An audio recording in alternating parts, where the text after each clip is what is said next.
Sir क्या करें? Video quality और डाल रहे अच्छी नहीं है और फिर बच्चों से ऐसा कहते हैं कि बैठ जाओ, तो ये वीडियो यूट्यूब पे बढ़ती है, सब लोग को समझना चाहिए।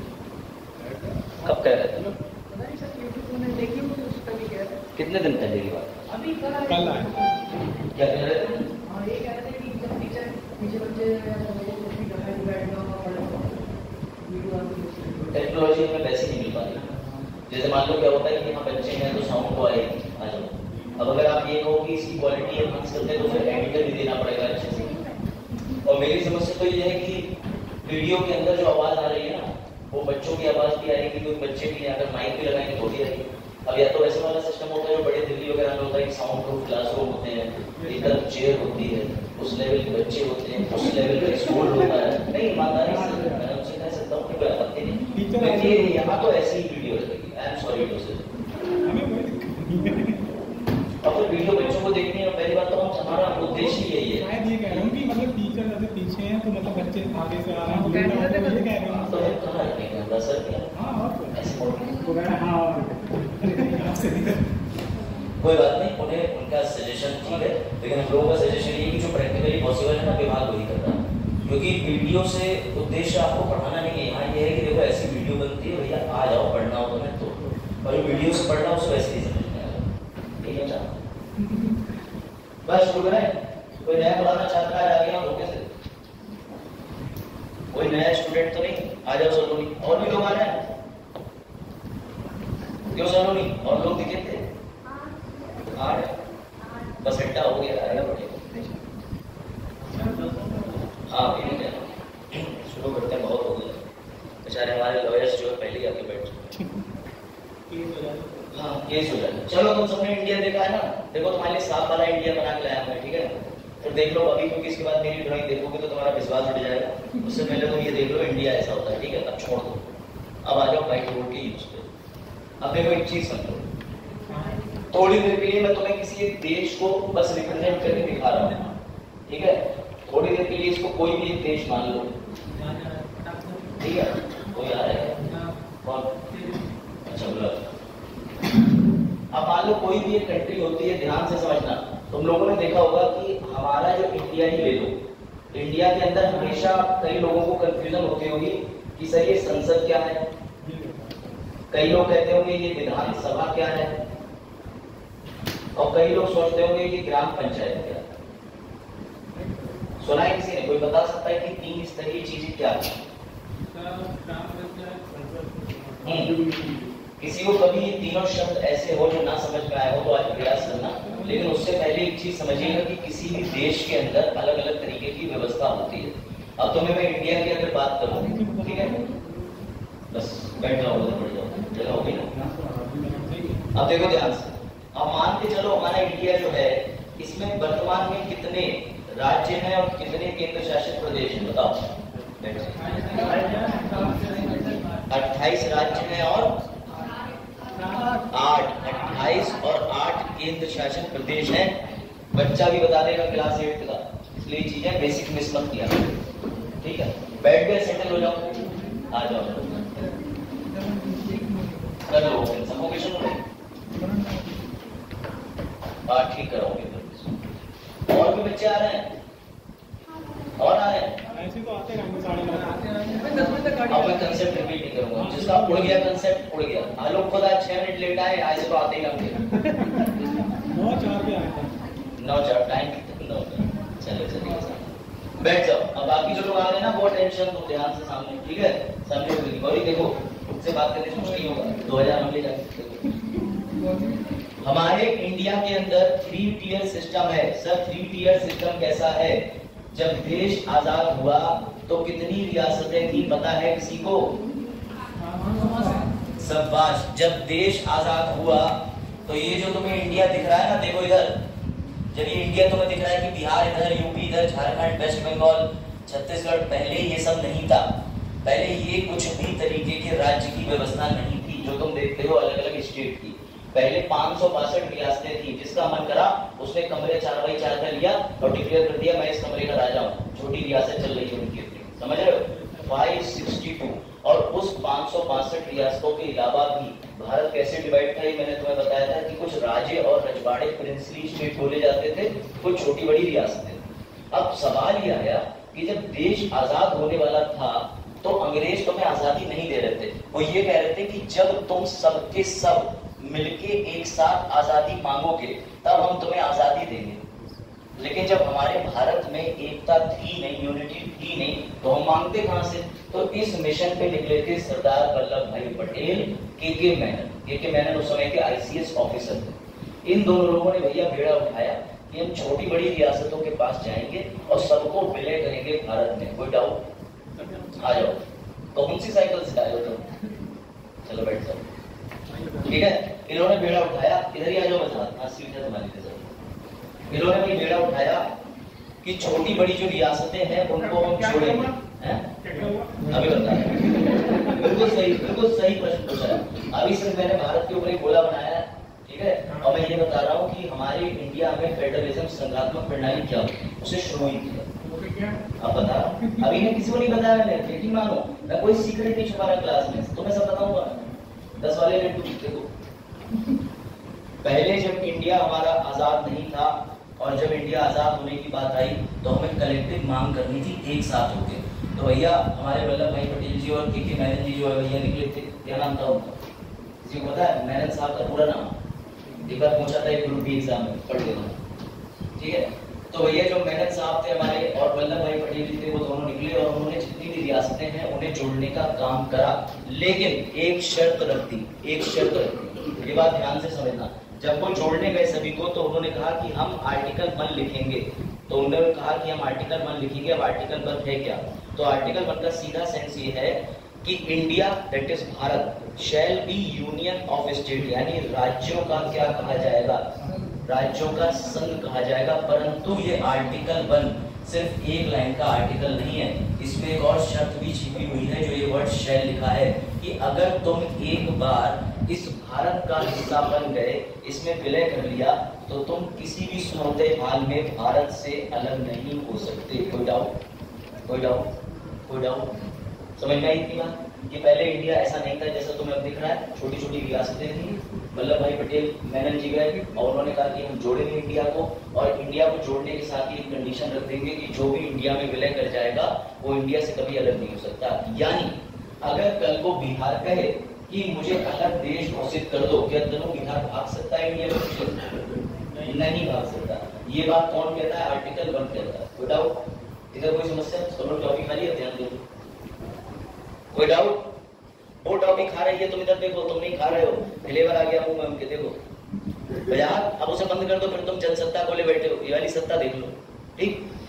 तो इंडिया भैया कैसे बना हमारा, समझ गए? विलय हो गया सभी का और मुबारक हो, तुम्हारे सामने आ गए छोटे बड़े राज्य। लेकिन ये राज्य ऐसे नहीं बने थे, इससे पहले भी जो अभी इतने परफेक्ट देख रहे हैं, राजस्थान, उत्तर प्रदेश, बिल्कुल सही, ABCD, बिल्कुल आप सही कह रहे। लेकिन अभी हमें उस पर नहीं जाना, हमें सबसे इंपॉर्टेंट कंसेप्ट समझना है कि जो राज्यों को एक करके बनाया गया उसे संघ बोलते हैं, और उसी संघ को अंग्रेजी में बोलते हैं फेडरेशन। क्या बोलते हैं? क्या बोलते हैं? शाबाश। अब जैसे ही हमने कंप्लीट इंडिया की जितनी छोटी छोटी रियासतें थी उन सबको एक साथ जोड़ा तो एक रोने की आवाज आई। क्यों? क्योंकि भैया सारे राज्य रो रहे थे। किस वजह से? उन्होंने कहा कि तुमने सबको एक साथ जोड़ दिया, अब इंडिया के अंदर कोई एक पावर आएगी और जो चाहे वो नियम हम पे लागू कर देगी, हमारा अस्तित्व तो खतरे में आ गया। तो उस समय संविधान निर्माताओं ने उन्हें एक आश्वासन दिया कि हम इंडिया में अपने पास तो पावर रखेंगे लेकिन हम पावर तुम्हें भी देंगे। इसे कहते हैं संघात्मक प्रणाली। सर क्या होती है ये फेडरल सिस्टम? तो ध्यान से सुनना। फेडरल का मतलब कि पूरे इंडिया के लिए निर्णय लेने के लिए राजा रानी सिस्टम की तरह एक संसद है, उसके अंदर हम नियम बनाएंगे जो सभी राज्यों पे, पूरे भारत पे लागू होंगे। लेकिन जो राज्य रो रहे थे कि हमारा तो विकास ही नहीं होगा क्योंकि गोवा पे दिल्ली वाले क्यों ध्यान देंगे, केरला पे दिल्ली वाले क्यों ध्यान देंगे, तो उन्होंने कहा कि हम तुम्हें भी सशक्त करेंगे, तुम्हें भी पावर देंगे। इसलिए उन्होंने जो प्रणाली अपनाई उसे कहते हैं फेडरल, यानी कि संघात्मक प्रणाली। कोई डाउट? प्योर कंसेप्ट है। आ जाओ, फिर से एक बार रिवाइज कर रहा हूँ तो से क्वेश्चन की फॉर्म में। कोई डाउट? ठीक है, बताओ सलोनी। जब जितने भी स्टेट हैं वो कंप्लीट हो गए, इंडिया बने, तो उनकी प्रॉब्लम क्या थी? उन्होंने गवर्नमेंट से क्या रखा? भाषा बेटा तो कल आना, तुम्हारा कल है क्लास, आज नहीं। कोई बात नहीं, घर से हो जाता है कभी कभी। भाषा के आधार पर नहीं, पहले संघात्मक प्रणाली संभा, वो जब हम पढ़ेंगे, जब राज्यों का गठन पढ़ेंगे 1953, फिर 56 में आंध्र प्रदेश बना और समितियां आई, वो आज नहीं पढ़ना है। बिल्कुल सही, मैं पता है मुझे, तो पिछले 2 साल से पढ़ रहा हूँ मेरे से, लेकिन आज सब देखो ठीक है। हाँ, क्यों लेट हो गए? टाइमिंग नहीं पता था। पीलीभीत रहते हो? कहाँ रहते हो? देश नगर से आने में 15 मिनट में बेटा आपका कंसेप्ट चला जाएगा। चलो कोई बात नहीं, मैं हर बार टोकता हूँ लेकिन टोकना बंद। अब तुम लोग अपना अच्छा करो, खुद समझो। देखो भाई ध्यान से, अभी ये जो सारी चीज बताई अश्मित, एक बार फिर से रिकॉल कर रहा हूँ मैं, ध्यान से सुनना। सारे राज्यों की समस्या क्या थी? उन्होंने क्या कहा कि अब हमारा विकास तो हो ही नहीं पाएगा। क्यों? क्योंकि तुमने आर्टिकल 1 बना दिया, जितने भी छोटे बड़े राज्य सबको जोड़ के एक जगह लाके रख दिया। तो हमारे संविधान निर्माताओं ने कहा घबराओ नहीं, हम जो इंडिया के अंदर गवर्नमेंट सिस्टम अपनाएंगे, प्रणाली अपनाएंगे शासन करने की, वो फेडरल होगी। फेडरल का मतलब ये होगी कि केंद्र के पास तो पावर होगी, लेकिन जितने राज्य हैं उन्हें भी पावर देंगे। कोई डाउट? इसी को फेडरल स्ट्रक्चर कहते हैं। अच्छा, जिस देश को चलाने वाला एक ही तंत्र हो, यानी एक ही मशीन की हो, इंडिया में तो 2 हो गई, बल्कि इंडिया में तो 3 गाँव के पास भी है, थोड़ी देर के लिए डबल मान लो, यानी पूरे इंडिया के लिए फैसला लेगी पार्लियामेंट, संसद, और उत्तर प्रदेश, उत्तराखंड, बिहार अपने इंडिपेंडेंट पैरों पे खड़े हैं, फैसले ले सकते हैं, वो विधानसभा। कोई डाउट? लेकिन मेरा सवाल ये है कि जिस भी देश में ये डुअल वाली व्यवस्था नहीं है, फेडरल वाली, उसे क्या कहते हैं? याद रखना, कभी कभी आ जाता है। जिस देश में व्यवस्था ये है कि इंडिया के अंदर डबल सरकार है, यानी कि डबल का मतलब कि संसद और साथ में इस राज्य, इस राज्य, इस राज्य, इस राज्य, इस जितने भी राज्य हैं उनके पास है विधानसभा। कोई डाउट? लेकिन कई ऐसे भी देश हैं जिनके पास ये स्टेट को कोई पावर नहीं दी है, सारी पावर एक ही बॉडी के पास है, तो बेटा उसे कहते हैं यूनिटरी, एकात्मक कह सकते हो। संघात्मक की अपोजिट यूनिटरी प्रणाली है, जिस देश के अंदर सिर्फ एक ही संसद ही होती है, उसके अलावा और कुछ नहीं होता, यानी राज्यों के फैसले लेने के अधिकार भी नहीं दिए जाते। लेकिन हमारे यहाँ इंडिया में सिस्टम नहीं है। क्यों नहीं है हमारे यहाँ इंडिया में सिस्टम? क्योंकि इंडिया में डाइवर्सिटी बहुत है। अब मेरी बात समझना, जो केरला में रह रहा है उसका डेवलपमेंट वही कर पाएगा जो केरला का रहने वाला हो। अब अगर हम दिल्ली से किसी को भेजेंगे ना, तो उसे 2 साल तो लग जाएंगे केरला का कल्चर समझने में, तो वो कहाँ से डेवलपमेंट करेगा? तुम्हारे यूपी के अंदर रहने वाला व्यक्ति यूपी का विकास ज्यादा अच्छे से करेगा कि कोई रहने वाला एमपी का या कोई रहने वाला जम्मू का यहाँ विकास करेगा? बताओ, यूपी का। तो यही बात है, जब इंडिया के अंदर स्ट्रक्चर बन रहा था तो सभी ने सुझाया कि फेडरल स्ट्रक्चर बनने का सबसे बड़ा फायदा तो ये होगा कि लोगों के पास खुद को डेवलप करने की, राज्यों के पास पावर है। कोई डाउट? कोई डाउट? अब एक ध्यान से सुनना, एक दिन क्या हुआ? हाँ, इधर कोई डाउट? ये कंसेप्ट क्लियर हो गया? समझ गए? इधर सारे स्टेट को भी पावर दी है और संसद के पास भी पावर है। अब मेरा तुमसे बेसिक सवाल ये है कि हमारे पास में डबल सिस्टम है, लेकिन जब भी देश में इमरजेंसी आएगी, और इसको मैं प्रैक्टिकली जोड़ देता हूँ, कभी किसी के घर में कोई बीमार हो जाए या किसी के घर में अचानक कभी भी ऐसा हो जाता है, दादा दादी उनकी अचानक तबीयत खराब हो जाए, जवान लोगों की हो जाती है, तो लेके भागना पड़ता है। उस समय क्या होता है कि तुम्हारे पापा बड़े एक्टिव दिखेंगे, लाओ गाड़ी निकालो, फटाफट डालो, घर में एक आदमी पर कंट्रोल आ जाता है। हमारा वैसे ही इंडिया है कि सभी राज्यों के पास शक्तियां हैं, लेकिन जब भी देश में आपातकाल लगेगा, इमरजेंसी होगी, तो इंडिया के जितने भी स्टेट्स की लॉ बनाने की पावर, अपने स्टेट का डेवलपमेंट करने की पावर, वोट के सबके पास, किसके पास चली जाएगी सारी पावर? संसद के पास। ये व्यवस्था सिर्फ इमरजेंसी में बनाई गई है। कोई डाउट? यानी आपातकाल जब होगी तो आर्टिकल 1 पूरी तरीके से तुम्हें देखने को मिलेगा कि India that is Bharat shall union of state, और यहाँ पर यूनियन का नाम लिखा हुआ है, तो यूनियन स्ट्रॉन्ग हो जाता है। कोई डाउट? कोई डाउट? शायद आप ऐसे सभी राज्यों को शक्तियां मिली हुई है, लेकिन जब देश में कोई आपातकाल होगा, कोई इमरजेंसी होगी, तो सारी शक्तियां किसके पास चली जाएंगी? एक और कंसेप्ट बताऊं मजेदार? कोई डाउट? दोनों को इधर समझ आ रहा? एक और इमरजेंसी सिचुएशन, अब समझो, जैसे ही बाजार, ये समझना, ये इंपॉर्टेंट है, बाद में चला देना व्हाट्सएप, उन्हें लिख के भेज दो, सबसे पढ़ना, ठीक है? ध्यान से समझना।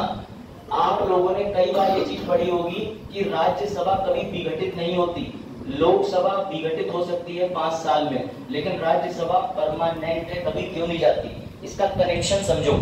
देश में इमरजेंसी की सिचुएशन बन गई, अब तुम्हारा लोकसभा तो सत्ता में है ही नहीं, अगर आपातकाल बनेगा तो सारी शक्तियां संसद में चली गई। अब अगर दोनों ही नहीं होंगे, राज्यसभा लोकसभा, तो निर्णय कौन लेगा? तो इसलिए बाबा साहेब ने कहा कि कुछ भी हो जाए राज्यसभा को परमानेंट बना के रखो। इसलिए क्वेश्चन यूपीएससी प्रीलिम्स ने डाला था कि जब भी कभी आपातकाल होगा तो राज्यसभा को शक्ति मिल जाती है कि लोकसभा पावर में नहीं भी होगी, उसके बिहाफ पे फैसले मैं लूंगा। प्रैक्टिकल समझो 2024 आ रहा, लोकसभा के चुनाव होने वाले हैं, पता है ना सबको। 18वीं लोकसभा के लिए चुनाव होंगे, वर्तमान में 17वीं चल रही है, ये 5 साल के लिए चलती है। अब जैसे ही 2024 आएगा तो मैं उसके मई के आसपास तक एक नोटिफिकेशन अखबार में मिलेगा कि 17वीं लोकसभा विघटित करी जाती है, डिसॉल्व करी जाती है। ये नोटिस कौन निकालता है? ये प्रेसिडेंट निकालते हैं संसद के अंदर। डाउट खत्म। अब क्या होता है कि जैसे ही प्रेसिडेंट इसको डिसॉल्व करने की बात करें, सोच के देखो कि मई में नोटिस आ गया, तुम्हारी लोकसभा भंग चल रही है क्योंकि चुनाव नहीं हुए, लेकिन इस बीच देश पर किसी दूसरे देश का हमला हो जाता है और आपातकाल घोषित हो जाता है, तो संसद तो अगर फॉर्म में होगी ही नहीं, लोकसभा तो है नहीं और राज्यसभा भी नहीं होगा, तो फिर दूसरे देश को कैसे बचाना है, कैसे हमला करना है, ये नीति बनाएगा कौन? डिसीजन कौन लेगा? राष्ट्रपति भी डिसीजन नहीं ले सकता इन चीजों पे। क्यों? क्योंकि वो खुद काउंसिल ऑफ मिनिस्टर से बात दे रहे हैं। अब अरुण अपना सवाल पूछो। सवाल पूछ रहे थे कोई? हाँ पूछ। ठीक है, ठीक है, ठीक है।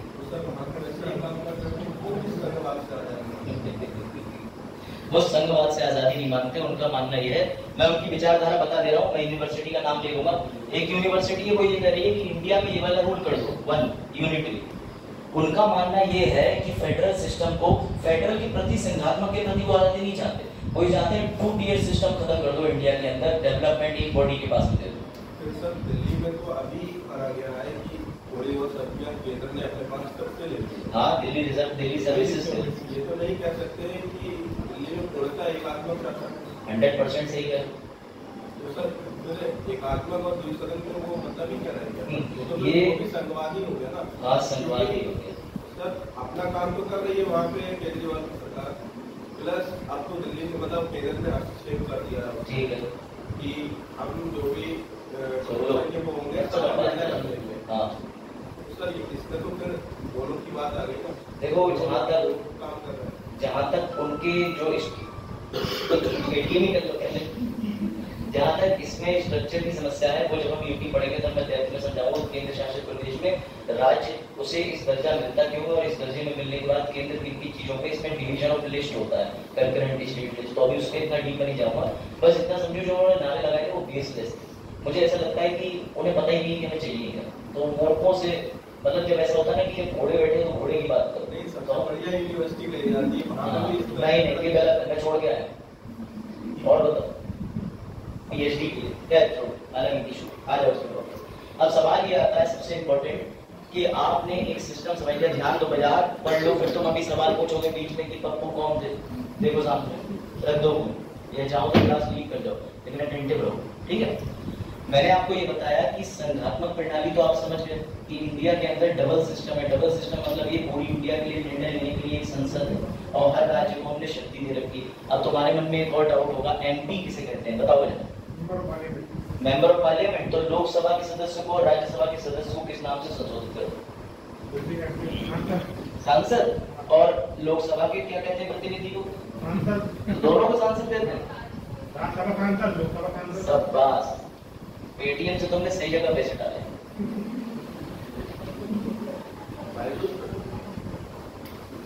चलो अभी स्ट्रक्चर और देख लो। हाँ जाओ कर लो। हाँ आ जाओ, आ जाओ। कोई भैया तुम आधे क्लास में पूछ चुके थे, पूछने का कोई मतलब नहीं, आ जाओ बैठ जाओ। अब समझो ध्यान से जरा, हमारे इंडिया में जो फेडरल सिस्टम है ना, उसमें ये देख लीजिए, केंद्र की बात अगर हम करें तो ये यूनियन है, इसके पास पावर है, ये पूरे भारत के लिए लॉ बना सकता है। बहुत ध्यान से समझना, इसके पास में डबल सिस्टम होता है, एक जिसे हम पार्लियामेंट कहते हैं। पार्लियामेंट का मतलब होता है संसद। अब अभी हम पढ़ रहे हैं केंद्र को, जब केंद्र के बाद हम दूसरी व्यवस्था पढ़ेंगे, यहाँ का, यहाँ का, यहाँ का, तो इसे कहते हैं स्टेट। ठीक है, स्टेट लेजिस्लेटिव ऑर्गन।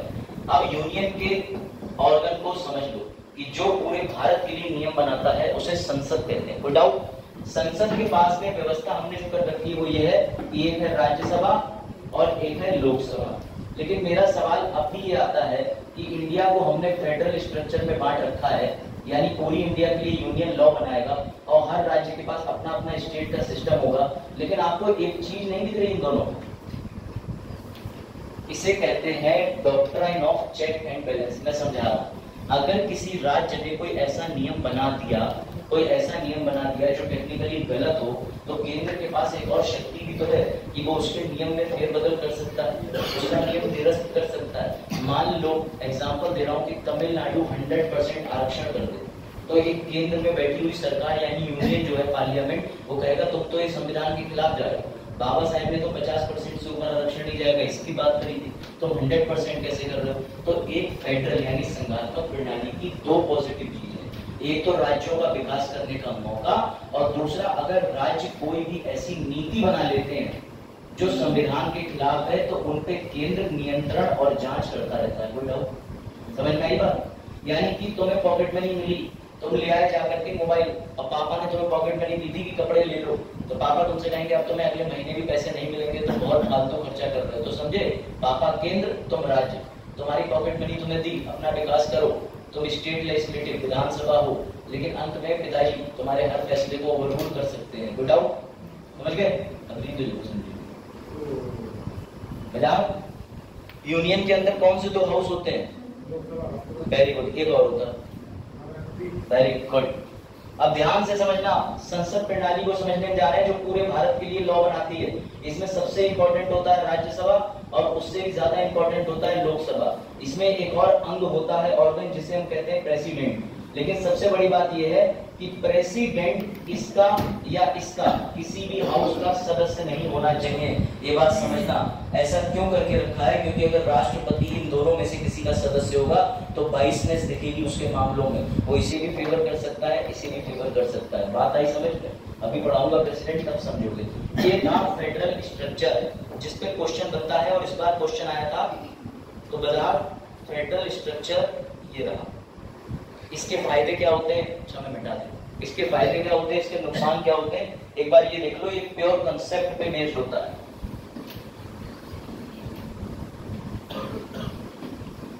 इससे और बोर्ड गंदा ही होगा। चलो बताओ फेडरल यानी संघात्मक प्रणाली का कोई एक लाभ बताओ। हाँ एक बता दो तुमको। हाँ विदेशी आक्रमण होगा तो हम एक हो सकते हैं। अच्छा और केंद्र की शक्ति एक हो सकती है। और वित्तीय आपात आया, वित्तीय आपात आया आज तक भारत में नहीं चाहिए होता। गुड। और महामारी आई थी, मोदी जी का लॉकडाउन लगे तो लॉकडाउन। गुड, ये अच्छा एग्जाम्पल।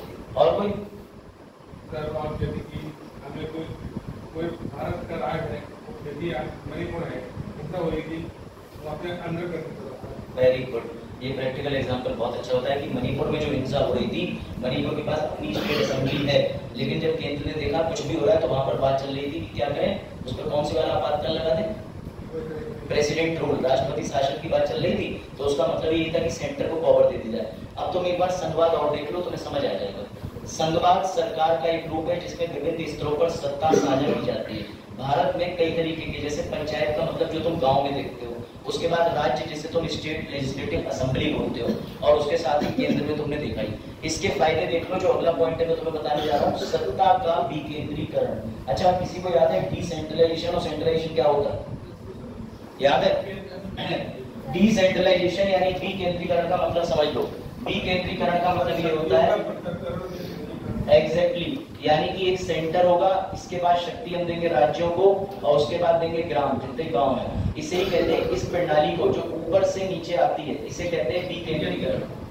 और इसी का उल्टा, जब ऐसा कोई सिस्टम नहीं होता, सिर्फ एक ही पावर होती है, तो उसे कहते हैं केंद्रीकरण। विदाउट ये सब कंसेप्ट है। अब जो 1773 वाली क्लास में नहीं थे उनके थोड़ा दिमाग के ऊपर से जाएगा, क्योंकि 1773 में ही सबसे पहले शुरुआत हुई थी केंद्रीकरण की, इसके अपोजिट थी।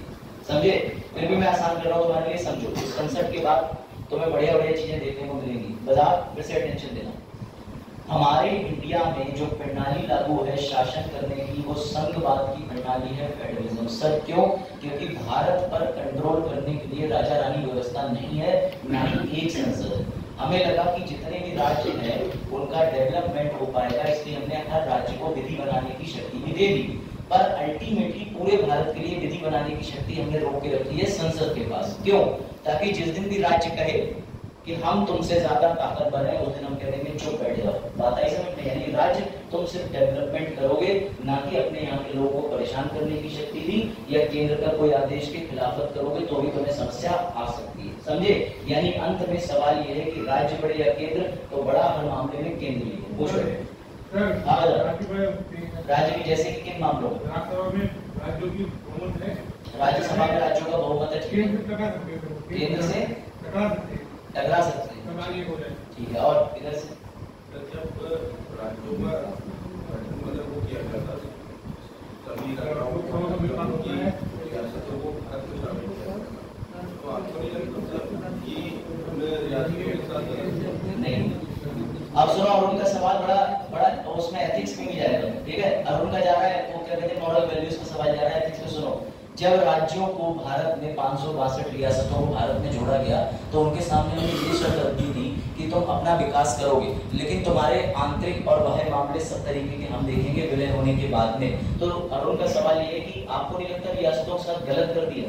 बताओ भैया, सही करा? सही करा तो क्यों करा? जस्टिफाई करो। जम्मू कश्मीर उदाहरण है, चलो आप इनकी बात से सहमत हो? जम्मू कश्मीर भारत का ठीक है, लेकिन उनके भी तो कुछ अपने मौलिक अधिकार है। इनका मानना ये है, दया है कि राज्यों के प्रति कि उनके लिए कोई पावर नहीं है, कम पावर है, कई चीजें। हाँ, व्यवस्था में देश है, नंबर एक तो इसमें ये होगा, हम सबको लेके समान लेके चलना चाहिए। ठीक है, वो भी तो यही कह रहे हैं कि सब राज्यों को समान लेके चलो, तुमने ज्यादा शक्ति क्यों नहीं है? कोई नाम नहीं है, अपना खुद का नहीं बना सकते हैं। बात तो भी पड़ रही है, ग्राम पंचायत दी गई है अपने क्षेत्र में। बताओ भाई, इसका कोई काउंटर पॉइंट है? क्या है बताओ? लास्ट पॉइंट ले लेते फिर आगे बढ़ते हैं ना। रियासतें जब थी लोगों के पास, अपने राजा तो साइलेंट करो जी, अपनी रियासत के मुख्यमंत्री थे, वहाँ के मंत्री थे, तो उनसे तो वो अधिकार छीन लिया गया, उनकी कोई वैल्यू नहीं रह गई। जबकि वो अपने स्टेट के मतलब अपने रियासत के बहुत अच्छे और बहुत ऊंचे पद पे बैठे हुए थे। अब तो उनकी जब रियासतों को शामिल कर लिया गया, तो वो तो कुछ रह नहीं गया, वो तो क्या रहा है, समान नागरिक होगा, जबकि उनके पास अता पैसा है, अता सारी रजवाड़ों की साइड दूसरी बात हम जनता की साइड है, जनता की पावर है, राज्य होता है जनता, ना कि एक आदमी राज्य। एक राज्य से राज्य नहीं हो सकता, लेकिन जनता की भलाई तो वो भी कर रहा है ना, राज्य नहीं कर रहा है। चुप जाओ, भरत लक्ष्मण देखो सामने होता देखो, बकवास की बातें करे पड़े उसी देर से। देखो इधर, कुछ नहीं, सीधी बात समझो। सोशल वेलफेयर स्टेट का कंसेप्ट था, रिसोर्सेज को बराबर बांटना था। इतनी बार बता चुके हैं, 6 नहीं राज्य उधर से क्या है, लोग अपने दया है, राजा साहब ससुर लगते हैं। चलो हो गया, इतना हो गया सबका। अब देखो इधर वापस आए, तुम्हें कंसेप्ट पढ़ाने का मतलब है कि क्लास खराब करना। देखो इधर, मैं ही बता दे रहा हूँ, फेडरलिज्म को हमने लिया, सामने लिखा है सुचारू प्रशासन। देखो, भारत जैसे विशाल देश पर एक ही राजधानी से शासन चलाने से दूर दराज के क्षेत्रों के लोगों की उपेक्षा होगी, इसलिए संघवाद ने सुचारू प्रशासन सुनिश्चित करा। विविधता जो वजाहत ने कही, पृष्ठभूमि फलाना सब कुछ सामने लिखा हुआ है, ये फेडरल स्ट्रक्चर हो गया। दूसरी बात ये कि राजे जो रजवाड़े थे वो लोगों के साथ अच्छा व्यवहार नहीं करते थे, उनकी प्रथाएं गलत थी, जैसे जमींदारी प्रथा, रियोतवाड़ी प्रथा, इन सब प्रथाओं से अंग्रेज बड़ा फायदा लेते थे। लेकिन जब इंडिया बना तो गांधी जी आए, गांधी जी ने कहा भैया नीचे के आदमी, गांव के आदमी का एकदम सशक्त करना है, उसके लिए राजाओं की शक्तियां छीननी पड़ी, और वो शक्तियां उसे देनी पड़ी जिसकी जवाबदेही हो। सबसे बड़ा पॉइंट, तुम सरकार से नहीं कह सकते थे कि राजा साहब आज की डेट में मैं अफीम क्यों उगा रहा हूँ, लेकिन तुम सरकार से आर्टिकल 32 और 236 में कोर्ट जा सकते हो। समझिए, ये टेक्निकल आंसर, ठीक है, कि राजा लोगों की जवाबदेही नहीं थी। और जब हमने रियासतों को जोड़ा तो हमने ये कहा कि हम तुम्हें प्रीविटी देंगे। प्रीविटी का मतलब समझे, प्रीविटी पर्स, कि हम तुम्हें एक पेंशन देंगे। इंदिरा जी ने बाद में वो पेंशन भी बंद कर दी। बस वेलफेयर स्टेट था, जो मैंने पहले बताया कि हमें कल्याणकारी करनी। खैर आ गया तो बाजार, तुम्हारा आंसर भी अच्छा था दोनों का, लेकिन तुम्हारा संवाद बड़ा बढ़िया था, बाहर करना चाहते बड़े आगे। चलो अब आज सबसे पहले तुम्हें एक बेसिक चीज समझाने से पहले मैं ये बता दे रहा हूँ कि पार्लियामेंट के अंदर क्या क्या होता है। पार्लियामेंट, हाँ पूछो जल्दी। सेकंड हुआ था, ठीक है, आपके लिए क्या लाभ है? मैं पॉलिटी का टीचर, वो हिस्ट्री का है, मेरे को लेना देना नहीं। उसका कोई इम्पैक्ट इंडिया की पॉलिटी को पढ़ाई नहीं, पॉलिटी में क्या था? कोई इम्पैक्ट नहीं था। मैं 1773 से 1917 में पढ़ा चुका हूँ, पर उसका इतना इम्पैक्ट था कि 1938 में द्वितीय विश्व युद्ध में मांग करी गई तो गांधी जी को सार्जेंट की उपाधि दे दी गई। गांधी जी खुद कह रहे थे दुश्मन जब परेशान हो तो मदद करनी चाहिए। लेकिन ये हिस्ट्री के टीचर का अकाउंट है। क्यों मुझसे हिस्ट्री के लेक्चर कराना चाह रहे थे? आपत्ति नहीं, सामने देखो, सामने। वैसे लोग बुराई हाँ बात सही है, पर हाथ से पढ़ना। नहीं चल देखो, हिस्ट्री आप पढ़ा। अरे नहीं देखो क्या पढ़ा? मैं भैया अपना सब्जेक्ट पढ़ाऊंगा, सीसेट पढ़ा दूंगा चलो अब समझो बात। ये सारी चीजें छोड़ दो और अब तुम्हें मेन चीज पे फोकस करना है। फेडरलिज्म का प्रिंसिपल समझ गए, डिसेंट्रलाइजेशन समझ गए, सारी चीजें हो गई। अब वापस आ जाओ। संसद के अंदर 2 सदन होते हैं, ये मैंने तुम्हें बताया था कि हमने कौन से देश से प्रणाली उठाई है 2 सदन की। बताओ, यूएसए या यूके, इंग्लैंड या अमेरिका? शाबाश, कौन बोला USA? UK, Uttarakhand, United kingdom, Uttarakhand से कुछ नहीं लिया हमने, उत्तराखंड से। चलो बस होगा, देखो बताओ। तो भैया हमने यूनाइटेड किंगडम से क्यों लिया? तो हमने बाइकैमरलिज्म का जो स्ट्रक्चर लिया उसके पीछे कारण ये था कि लोकसभा और राज्यसभा से फायदा हमारा ये था कि किसी बिल पे 2 बार डिबेट हो गई। एक जमाने में वहां पर भी आज मेरा लेक्चर आपका नहीं, आप स्टूडेंट है, लेकिन आप बीच में अवरोध ना पैदा करें, सरकारी धाराएं लगेंगी आपके ऊपर। कैमरा मैन फोकस करो, चल रहा है। चलो बता, देख लो सामने, ठीक है। जो तो आप सवाल पूछ रहे हैं, जब पूछूंगा कोई डाउट है तब आप सवाल पूछ लेना, ठीक है। ऐसे ही वर्क चलता है, बड़े कोचिंगों में ऐसे ही को पढ़ाते हैं, फिर डाउट ले लेते हैं। आपका नहीं है कि आप डाउट लेके आए फिर हम पूरे दिन लेक्चर सीखें, तो चलिए ठीक। डाउट क्लास होती है, डाउट क्लास संडे को है, ठीक सुबह 9 बजे। चलिए, तो हुआ ये भैया, तुम्हारी पार्लियामेंट के अंदर हमने डबल सिस्टम वाला ये ले लिया, द्विसदनीय ले लिया, लोकसभा राज्यसभा से क्यों ले लिया? क्योंकि सबसे बड़े 2 फायदे थे। एक तो भैया यूनाइटेड किंगडम में ये प्रणाली लागू थी, बात मत करो उधर, यूनाइटेड किंगडम में ये प्रणाली लागू थी। और दूसरा, हम इस प्रणाली से गुजर चुके थे, देख चुके थे कि हमारे इंडिया के अंदर धीरे धीरे करके सेंट्रल लेजिस्लेटिव असेंबली आना शुरू हुई, तो उसके फायदे क्या है, नुकसान क्या है, ठीक। अब दूसरा सवाल ये आता है कि भारत ने पार्लियामेंट्री सिस्टम उठाया, लेकिन अमेरिका के पास में राष्ट्रपति प्रणाली की है, प्रेसिडेंशियल सिस्टम है। तो भारत ने संसद वाली प्रणाली क्यों उठाई? तो याद रखना, उसमें जवाबदेही, अकाउंटेबिलिटी ज्यादा है। क्यों ज्यादा है? पहले लोकसभा में डिस्कस होगा, फिर चाहे पहले राज्यसभा में डिस्कस हो, लेकिन होना दोनों सदन में, और दोनों सदन के बाद राष्ट्रपति के पास भेज जाएगा, तब उस पर साइन करेंगे। तो ये जो पूरी प्रक्रिया है, ये किसी बिल पे एक सिरे पर डिबेट और डिस्कशन देती है। लेकिन अमेरिका में ऐसा नहीं है। अमेरिका में हाउसेस में बिल डिस्कस होके आता है, तो राष्ट्रपति को लगा तो ठीक है, उसने अप्रूव कर दिया, नहीं लगा तो वो नहीं करेगा। उसके पास एग्जीक्यूटिव पावर बहुत है, या उसने कोई भी आदेश पारित करा अमेरिका के अंदर, तो कोई जवाबदेही उसकी संसद में नहीं होती है। ये समझ लो, executive not liable to legislative. समझ गए बात को? तो हमने प्रणाली जो है वो यूके से क्यों ली? क्योंकि यूके के पास अकाउंटेबिलिटी ज्यादा थी। और एक सबसे जरूरी चीज तुम्हें और मैंने बताई थी, शायद याद हो, फेडरलिज्म के अलावा, कि राज्यसभा को कहा जाता है स्टेट की आवाज। अभी मैंने फिर से बताया था, फिर बता दे रहा हूँ। जब राज्य गठित हुए, आपस में जुड़े, तो राज्यों का भैया रोना सुन के अम्बेडकर साहब ने कहा परेशान मत हो। क्या वो बनता बरखेड़ा से ही? अच्छा कोई बात नहीं, बैठ जाओ। कंसेप्ट चलो क्लियर दिख जाए, समझो ध्यान से। राज्यसभा को वॉइस ऑफ स्टेट बोला गया है, क्यों? क्योंकि जितने भी राज्य थे उनकी आवाज रखने के लिए पूरा का पूरा सदन है, जिसे राज्यसभा कहते हैं। लेकिन तुम्हारे लिए ये भी अभी जरूरी नहीं है ना, तुम्हारे लिए लोकसभा जरूरी है। आज जो आज तुम्हारे लिए जरूरी है वजाहत, उसे मैं तुम्हें शुरू करने जा रहा हूँ। समझ पहले तो ये देख लो, बढ़िया नहीं, ठीक है। देश संकट में है, क्या हुआ?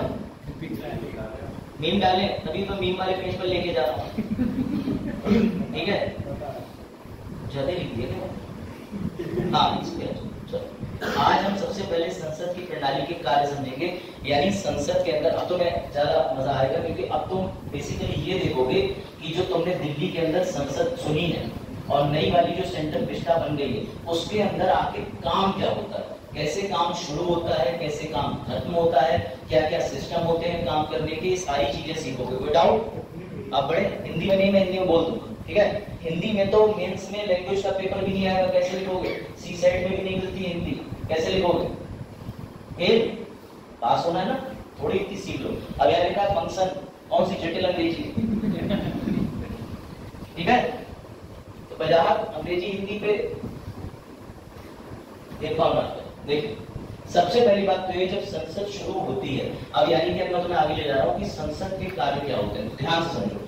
जब भी कोई सरकार जैसे लोकसभा के इलेक्शन होकर के पहुंचते हैं तो तुम्हें पता होना चाहिए राज्यसभा के अंदर तुम लोग वोटिंग नहीं करते। सर हम लोग वोटिंग नहीं करते, हाँ। संसद के पास दो हाउस होते हैं, एक होता है राज्यसभा, एक होता है लोकसभा। अभी 2024 में जिसमें मोदी जी दोबारा से पीएम की दावेदारी के लिए खड़े होंगे और वो जीतेंगे, तो तुम लोग मोदी जी को डायरेक्टली वोट नहीं दोगे। किसे वोट दोगे तुम लोग? वहां पे जो मेंबर ऑफ पार्लियामेंट यानी कि सांसद के लिए वोट दोगे। ये बात क्लियर है? तो सर राज्यसभा की वोटिंग कैसे होती है बेटा? राज्यसभा की वोटिंग तुम्हारे एमएलए करेंगे, यानी यहाँ पर अगर कोई विधायक है तो विधायक अपना अप्रत्यक्ष वोट डालेगा, और वो वोट ऐसा नहीं होता कि तुम गए, तुमने डिब्बे पे बटन दबाया तो तुम्हारा जो वोट है वो चला गया उसी निशान पे। ये जो वोट देते हैं वो कैसा होता है? वो सिंगल ट्रांसफरेबल वोट होता है, यानी एकल संक्रमणीय मतदान होता है। कैसा? उस वोट में ये लिस्ट बनाते हैं, लिस्ट में लिखेंगे हम इसको नंबर 1 पे रखते हैं, नंबर 2 पे रखते हैं, 3 पे रखते हैं, 4 पे। जब देखा जाएगा सबने 1 1 1 बोला गया तो जो सबसे लास्ट में होगा वो आउट हो जाएगा। ये मैं तो प्रैक्टिकली समझाऊंगा, बस एक आइडिया दे रहा हूँ कि आप लोग राज्यसभा के लिए वोट नहीं देते। क्लियर?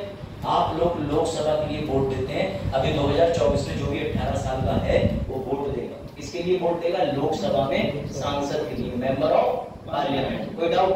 अब जैसे ही नई लोकसभा का गठन होता है, आपका चुनाव होगा, जो पिछली बार 7 चरण में हुआ था। अलग अलग चरण में चुनाव होता है।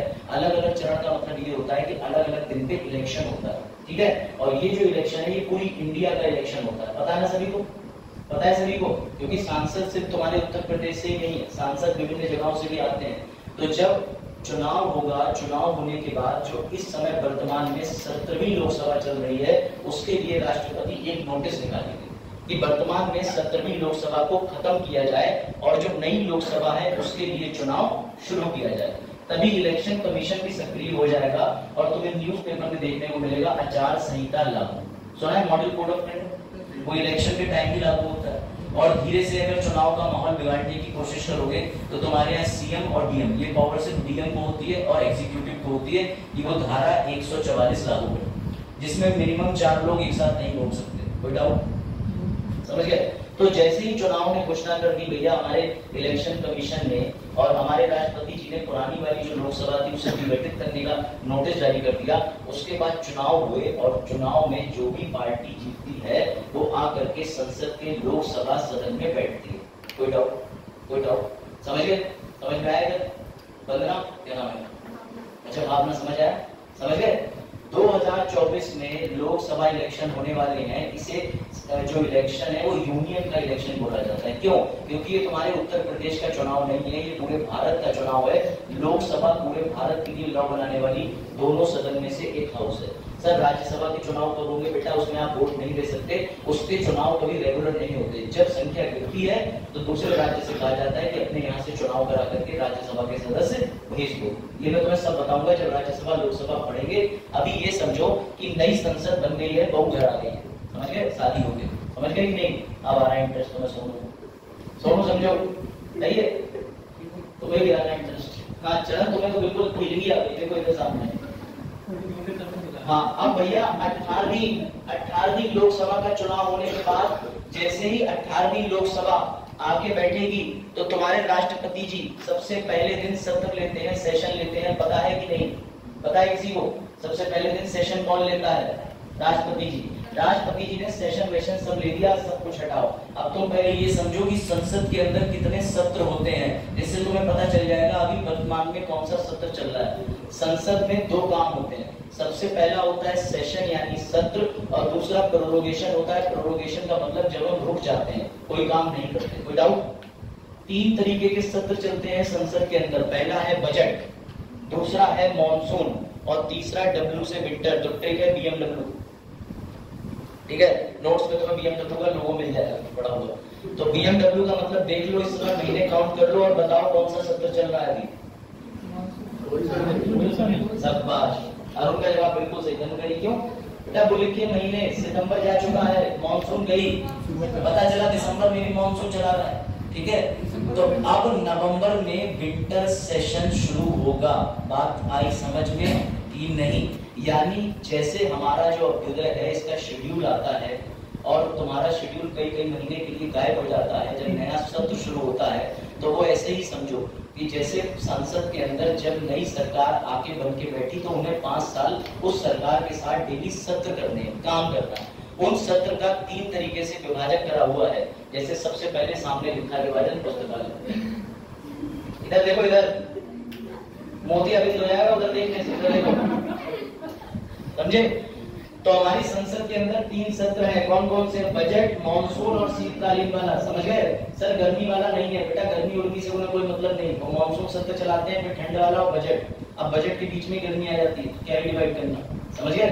तो बजट, मॉनसून, विंटर। अब तुम दिमाग लगाओ, बजट कब पेश होता है हर साल संसद में? कब पेश होता है? फरवरी में। ये रहा, पहले तो एक कल्चर था कि मोरारजी देसाई के बर्थडे पे ही होता था ज्यादातर, लेकिन अब वो ट्रेंड थोड़ा बहुत चेंज हुआ। देखो तो बजट, मॉनसून, विंटर, क्या नहीं आता? ठीक, अब समझो इन तीनों सत्र के शुरू होने के बाद एक चीज हमेशा क्वेश्चन में आती है ग्रुप डी में कि बजट और मॉनसून सत्र के बीच में अगर कोई गैप हो गया तो वो अधिकतम गैप कितने महीने का हो सकता है? 6 महीने का। अगर 6 महीने से ज्यादा का गैप जाएगा तो समझ लो भैया फिर प्राइम मिनिस्टर जी की सरकार पूरी गिर जाएगी। गैप नहीं होना चाहिए। इस गैप का मतलब ही होता है कि हमारे सत्र क्यों नहीं चल रहा, आखिर कोई आपातकाल आ गया, क्या आ गया देश के अंदर। अगर संसद अपना काम रोक देती है तो समझो देश का डेवलपमेंट रुक गया। तो इन दोनों सत्र के बीच में 6 महीने से ज्यादा गैप नहीं होना चाहिए, ये बात ध्यान रखना। कोई डाउट? ये सत्र कैसे शुरू होता है, कौन करता है, इस बारे में भी समझेंगे। सबसे पहले समझो बजट सेशन को। अब ध्यान से सुनना, राष्ट्रपति जी को पता चल गया कि 18वीं लोकसभा सरकार बन चुकी है और जो मेजोरिटी जीता है और एक माइनॉरिटी जीता है वो उन सबको इकट्ठा कर लेती है। कैसे? जैसे मैं सवाल पूछता हूँ मेरे हाथ से, प्रतिभा तुम बताओ। मान लो A, B, C, D, ये भैया हुई तुम्हारी पार्टी। ध्यान से समझना कंसेप्ट है। ए पार्टी ने जीते, अगर मान के चलो हम एग्जांपल ले लेते 300, इन्होंने क्लियर कट इतनी सीटें जीत ली, बाकी बी पार्टी भी 30 जीती, ये भी 20 जीती, ठीक है। और एग्जांपल ले, अभी रेशियो पे ध्यान मत दो, मेरा सवाल का बस ये आप जवाब दो कि जो सरकार बनाएगी वो तो पॉलिटिकल पार्टी ए हो गई, क्या बाकी लोगों को घर बेच देंगे या इन्हें भी लोकसभा में बैठाएंगे? लगाओ दिमाग, क्या लगता है बताओ। जो पॉलिटिकल पार्टी जीत गई उसे तो हम बैठाएंगे लोकसभा में, बाकी को क्या घर भेज देंगे या कहेंगे जाओ दोबारा चुनाव लड़ो जीत के आओ? अभी ध्यान से समझना, भी रूल आएगा जो 2 दिन से समझा रहा हूँ। हाँ सर वो तो सदस्य हैं। वो तो सदस्य है, रुक जाओ तुम लोग पिछले साल वाले हो, रुक जाओ, नए साल वालों से पूछो। हाँ बताओ क्या होगा? जिसने सरकार बनाई लोकसभा चुनाव में ज्यादा सीटें जीती वो तो ए है, तो बीसीडी का क्या करेंगे? वापस नहीं वापस करोगे? पक्की बात? हाँ इधर बैठाएंगे, कहाँ बैठाएंगे? अद्वैत क्लासेस में। हाँ बताओ गौरी क्या करोगे तुम लोगों? तुम गौरी हो? हाँ बताओ गौरी। गौरी तुम्हारे नामा राशि और घूम रहे हैं। हाँ इधर आगे वो मत करो तुम, ठीक है? वो का मतलब कुछ और है। वही बैठा देंगे, वही बैठा देंगे। अब सुनो जरा ध्यान से, ये जितने भी लोग जीते हैं ना, ये जितने भी लोग जीत के आए हैं जीते हुए, उन्हें कहेंगे member of parliament of Lok Sabha. बजाय ध्यान देना, आप मेरी बात ध्यान से समझो। इसमें से हम यहाँ पर जितने भी ये सब बैठे हैं ये देखेंगे किसके पास मेजोरिटी है, और इस मेजोरिटी को हम कह देंगे कि इस 5 वर्ष के लिए सरकार तुम चलाओगे, 5 वर्ष के लिए सरकार तुम चलाओगे। लेकिन ये जो पीसीडी है इन्हें भगाओगे नहीं, इन्हें भी लोकसभा में बैठाओगे। क्यों? क्योंकि ये भी विधायिका है, लेजिस्लेटिव बॉडी है, और बेटा यही तो विपक्ष बनते हैं। और कौन विपक्ष बनेगा? विपक्ष कहाँ से लाओगे? ये विपक्ष कहलाते हैं। बिल्कुल सही, ये जीत क्या है? अब जो सरकार चलाएगा, रूल समझो यार, रूल समझना जरूरी है, फिर समझाऊंगा। यहाँ पर प्रमोद क्या हुआ? अभी ईगो के लेक्चर में टाइम है, चलो देखो इधर। अब सुनो ध्यान से, जितने भी ये लोग हैं ये भी बैठेंगे साथ में लोकसभा सदन के अंदर, ये सब बैठेंगे। और क्योंकि इसके पास ज्यादा सीटें हैं तो इससे कहेंगे तुम 5 साल के लिए सरकार चला लो। और जब ये सरकार चलाएंगे तो मेरी बात समझना, ये जितने भी हैं ये तो कहलाएंगे लेजिस्लेटिव, लेकिन ये जो सरकार बना के आया है वो कहलाएगा एग्जीक्यूटिव प्लस लेजिस्लेटिव। और ये वाला हिस्सा काट दो, ये हिस्सा बनना खतरनाक है। क्यों? क्योंकि सारा का सारा विपक्ष तुमसे जब भी तुम संसद के अंदर बैठोगे सवाल पूछेगा, और ये पावर सिर्फ और सिर्फ विपक्ष को दी गई है। मेरी बात समझ में आई कि नहीं आई? फिर से बताओ। बिल्कुल एकदम बेसिक एनसीईआरटी लेवल से लेके आया हूं, कक्षा 10 का चैप्टर 2 सिविक्स की बुक का है, वही समझा रहा हूं मैं तुम्हें। फेडरलिज्म सिविक्स कक्षा चलो पढ़ के आइए। मेरे पास बुक ही नहीं है। चलो देखो इधर, उसके मन की बात जान ली मैंने मोदी जी की तरह। क्या वो तुम बोतल तक नहीं पहुंच पा रहा आलस्य के कारण, आगे नहीं बढ़ रहा है, कहीं से आ जा तुम तो आ जाती हो, बोतल नहीं आती, आ जा। मन की बात देखो इधर, समझ गए? तो भैया समझ में आया? बोतल के सामने तुम बोला गाना गाते जिससे भूत आ जाते, एक बार आ जा तुम चला था गाँव में डीजे में भूत आ रहे थे। देखा एक्सपीरियंस। देखो इधर सामने क्या सोच समझ के बोतल उठाया।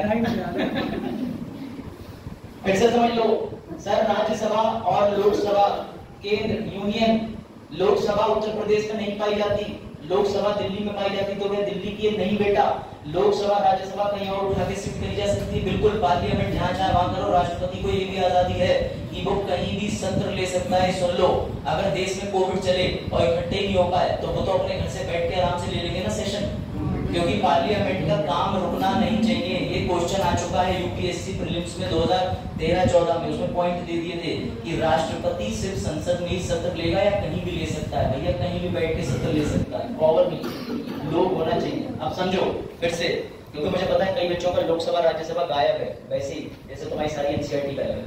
फिर से समझो, केंद्र के अंदर सांसद होती है, संसद पार्लियामेंट, समझ है? उस पार्लियामेंट के अंदर 2 हाउसेज होते हैं। कौन से? राज्यसभा, लोकसभा। राज्यसभा को कहते हैं अपर हाउस, बड़ा हाउस। क्यों? क्योंकि उसके अंदर हम राज्यों का प्रतिनिधित्व करते हैं। सर राज्यों का प्रतिनिधित्व का मतलब उसके अंदर सीटें भी कम होती हैं, और सिर्फ स्टेट से हम मांगते हैं उन पर्संस को जिन्हें तुम वोट नहीं देते, जिन्हें वोट देते हैं एमएलए। यानी राज्यसभा इलेक्शन में हमारी कोई भूमिका नहीं है, तुम्हारी डायरेक्टली कोई भूमिका नहीं है, अप्रत्यक्ष तरीके से तुम्हारी भूमिका। आ जाओ बैठो। अप्रत्यक्ष तरीके से कैसे? तुम चुनोगे एमएलए चुनेगा राज्यसभा के अंदर मेंबर ऑफ पार्लियामेंट को। कोई डाउट? अब हमारा जो दूसरा, सोलो सब नींदधारियों, देखो इधर सामने, ठीक है? अब दूसरा सुनो, लोकसभा के अंदर तुम लोग डायरेक्टली वोट करते हो। कैसे? अभी 2024 में मम्मी कहेंगी बेटी तैयार हो जाए, चल रहे वोट डालने, ठीक है? वोट डालने भी तैयार होकर जाएंगे लड़के। हाँ, अस्मित तो कह रहे हैं हम तो पता नहीं क्या करके जाएंगे, ठीक? अस्मित वोट ही डालना है, कुछ और नहीं जाना है कहीं कुछ करने, ठीक है? देखो ध्यान से, हाँ लाइन में। तो उसके बाद लोकसभा के चुनाव में तुम लोग डायरेक्टली वोट देते हो, यानी जैसे ही लोकसभा इलेक्शन का नोटिस आता है तो तैयार हो जाते हो और डायरेक्टली वोट देते हो। अब लोकसभा के अंदर कितनी सीटें होती हैं? 552, जिसमें से 2 सीटों का प्रोग्राम खत्म हो चुका है। क्यों? वो एंग्लो इंडियन होते थे, वो भी बताऊंगा। और राज्यसभा में टोटल कितनी सीटें होती हैं? 250। वर्तमान में 245 लोग तुम भेज चुके हो, तुम्हारे पास 245 ही लोग पहुंचे हैं, बाकी के 5 खाली हैं, तो कोई बात नहीं। मेजोरिटी बनाने के लिए जितने चाहिए उतने होते हैं। बता 245 में सबसे ज्यादा किस राज्य के हैं? बता दे दो। अरे सामने लिखा, पढ़ लो। राज्यसभा में एक छोटा सा प्रॉब्लम ये मानी जाती है, जिसमें राज्यसभा को लोग गलत भी ठहराते हैं, कि जिस राज्य के पास जैसी आबादी, जो वजाहत कहना चाह रहे थे, वो उस तरीके से सीटें तय करता है। अब यूपी की आबादी 24 करोड़ सबसे ज्यादा है, तो मान के चलो यूपी की राज्यसभा सीटें सबसे ज्यादा है। लेकिन इसीलिए राज्यसभा में कोई बिल डिस्कस होता भी है, तब भी हम उसे लोकसभा में लेके जाते हैं, तो एटलीस्ट कोई इशू नहीं। अगर कोई राज्यसभा से सहमति कर दी गई तो लोकसभा में आके क्रॉस चेक करती, कोई दिक्कत नहीं। राज्यसभा में सीटों का वर्गीकरण ये दिया हुआ है, इसमें 2 केंद्र शासित प्रदेश भी आते हैं, दिल्ली और पुडुचेरी। सर जम्मू कश्मीर नहीं आता, अभी वहाँ पे कॉन्स्टिट्यूएंसी में राजस्थान की कम है, सबसे कम वाला पूछा जाता है, गोवा की भी कम है, अरुणाचल की कम है, ये क्या है? हाँ पता नहीं कुछ है, सुनने का नहीं एग्जाम करना, समझ गए? इस मामले में अमेरिका की बड़ा तारीफ होती है। अमेरिका के अंदर 50 राज्य हैं, हर राज्य की 2 सीटें हैं, तो वहां सीधे 100 सीटें बन जाती हैं उनकी राज्यसभा की, उनका सीधा गणित है, लेकिन हमें उससे कोई लेना देना नहीं है। और ये जो पूरा रेशियो जो तुम देख रहे हो, ये सारी सीटें, अभी ये सारी की सारी सीटें फिक्स है 1971 की जनगणना पे, ये लिखा है। ये कब तक सर फिक्स रहेंगी? 2026 में। सेंट्रल विस्टा मोदी जी ने इसलिए नहीं बनाया क्योंकि उनका मेरे मन को भाया और मैं काट के खाया। सुनी कहावत नहीं? हाँ, चरण ने वो पिक्चर देखी, कौन सी थी? China Gate. हाँ, यही मैं बचना चाहता। हम लोग चाइनीज नहीं, हम लोग केक काट के खाते हैं। देखो सामने, तो भैया मोदी जी ने ऐसे ही नहीं बनाया सेंट्रल विस्टा। अभी 2026 में सीटों की संख्या बढ़ने वाली है और बैठने की जगह जो है तुम्हारे एग्जिस्टिंग पार्लियामेंट में कम थी, तो ज्यादा लोग चाहिए थे। उन्होंने कहा पूरी बिल्डिंग ही नहीं बना देते हैं क्योंकि ये बिल्डिंग जो है 1927 की है।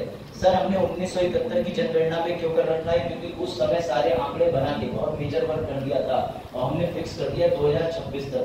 2026 के बाद में दोबारा जो भी जनगणना सबसे पहले होगी 2026 के बाद या 26 से जस्ट पहले भी अगर हुई होगी, तो हम उस जनगणना को लेकर के जितनी नई सीट है, ये 245 का जो आंकड़ा है बेटा, ये बदल जाएगा, 305 चला जाएगा, समझ गए? 373 को चला जाएगा। कोई डाउट? तो अगर ये कहे कोई कि तुम्हारी आबादी 125 करोड़ है, उस हिसाब से ये सीटें कम है, तो कहना अरे मूर्ख आदमी, ये जो जनगणना है वो 1971 वाली है, 2023 का कोई रोल नहीं है। समझ गए बात को? इसलिए जो सीटें दिख रही है ये 1971 की पॉपुलेशन पे बेस्ड है। क्यों कर रखा है? क्योंकि इसी तरीके से चुनाव हो रहा है लगातार, कोई समस्या नहीं आ रही। कोई डाउट? इस पे अखबार में लेख निकला था कि जल्दी जनगणना करा के करना चाहिए, लेकिन सरकारों के पास और भी काम है। जैसे क्यों भाई, आप क्या काम है? जैसे इलेक्शन का। सरपास कौन है? अरे तुम्हारे बहुत ही बात है, सुनील कुमार कल भी आए थे। चलो बता, ईगो की क्लास में टाइम लगे। देखो सामने, समझ गए? सत्र समझ गए कैसे क्या होता है? लोकसभा के अंदर तुमने बटन दबाया, तुम्हारा वोट कहीं और चला गया और फिर तुमने कहा हमारा वोट सही जगह गया। उसके बाद तुमने लोकसभा में जिता दिया और फिर उस दिन राष्ट्रपति जी ने बुलाया सबको कि आ जाओ, जीत के आ गए। ये जो मत करना वजाहत, अगर तुमने उसमें करा कुछ तो जोक्स अपार्ट, मैं फिर बंद कर दूंगा क्लास। उतना डिस्टर्बेंस करो जितना पिछले साल में तुम्हें अलाउड है। क्या फायदा घर पे तुम जाओ इसके लिए? देखो सामने, समझो मैं ये बता रहा हूँ कि लोकसभा में जो चुनाव जीत के आए हैं लोकसभा का, सिंपल सी बात समझिए कि जितने भी लोग जीत के पहुंचे उनकी जीत से उन्हें वापस तो करोगे, उन्हें लोकसभा में बैठाओगे, तो जो मेजोरिटी में सरकार बन गई। और यहाँ पर एक चीज और भी चलती है जिसे कहते हैं अलायंस। अलायंस समझे? अब समझो ध्यान से, इधर किससे पूछा था मैंने? अलायंस का मतलब ये है कि 300 सीटें ले लो एग्जांपल के लिए, 300। अब 300 में से जो भी 151 सीटें लाएगा वो मेजोरिटी में बन जाएगा। अब एक सरकार ये ला रही है, एक ये ला रही है, एक ये ला रही है, एक ये, तो किसी की मेजोरिटी वाले ये बन रहे हैं, लेकिन 151 तो बन ही नहीं पा रहे। तो क्या करता है ये और ये कई बार आपस में विलय कर देते हैं, अमलगमेशन। ये लालच देते हैं, लालच का मतलब ये देते हैं कि हम तुम्हारा मिनिस्टर बना देंगे, तुम्हें फॉरेस्ट मिनिस्टर बना देंगे, तुम्हें बना देंगे केंद्रीय मंत्री, तुम्हें ये मंत्री। तो कई बार तुमने देखा होगा कि पॉलिटिकल पार्टी आपस में विलय कर लेती है। ये वही स्कीम है ताकि हमारी एक बार सरकार बन जाए। और कई बार महाराष्ट्र में इस चीज की वजह से धोखा हुआ है। और बिहार में नीतीश जी का तो फेवरेट टॉपिक है ये, अच्छा तुम हमारे नहीं हो। फिर उधर से ज्यादा बहुमत मिल गया, फिर से बन गए खुद प्राइम मिनिस्टर। कितनी बार वो सॉरी सीएम को कितनी बार? 7 बार बन चुके हैं, 7 बार बन चुके हैं। इसी तरह से ही बने आगे से दम। हाँ, ये बात बिल्कुल सही। देखो सामने, तो आदरणीय नीतीश कुमार जी के बारे में कुछ अच्छे वचन आए हैं, वो सामने देखो, ठीक है? मंत्री। तो सबसे बड़ी बात यह है कि सर चुनाव हो गए, चुनाव होने के बाद मेजोरिटी मिल गई, पॉलिटिकल पार्टी मिल गई। अब ध्यान से सुनना, अब राष्ट्रपति जी सबसे पहले दिन सभी जितने भी लोग जीत के आए हैं उनको संबोधित करते हैं और उसे बोला जाता है ज्वाइंट सेशन। ज्वाइंट सेशन का मतलब ये होता है कि भैया वो चाहे तो जब दोनों सदन सेवा में नहीं है तब भी 108 का प्रयोग करके बुला सकते हैं, और जब भी कोई नया सत्र बन के आता है तो वो पहुंच जाते हैं लोकसभा और सीधे अनुच्छेद 84-85 का उपयोग करके वहां जाके कहते हैं कि अब हम शुरू करेंगे सत्र की कार्रवाई। तभी अचानक सोनू खड़े होते हैं और सोनू कहते हैं सर नहीं कर सकते। तो राष्ट्रपति ने कहा क्यों? सोनू बोले सबसे पहले हमें बनानी पड़ेगी व्यवसाय सलाह समिति। मुबारक को पहली कमेटी तुम्हें मिल गई। यानी सर सत्र शुरू होने के पहले दिन हमें बनानी पड़ती है व्यवसाय सलाहकारी कमेटी, जिसे BAC कहते हैं। क्यों?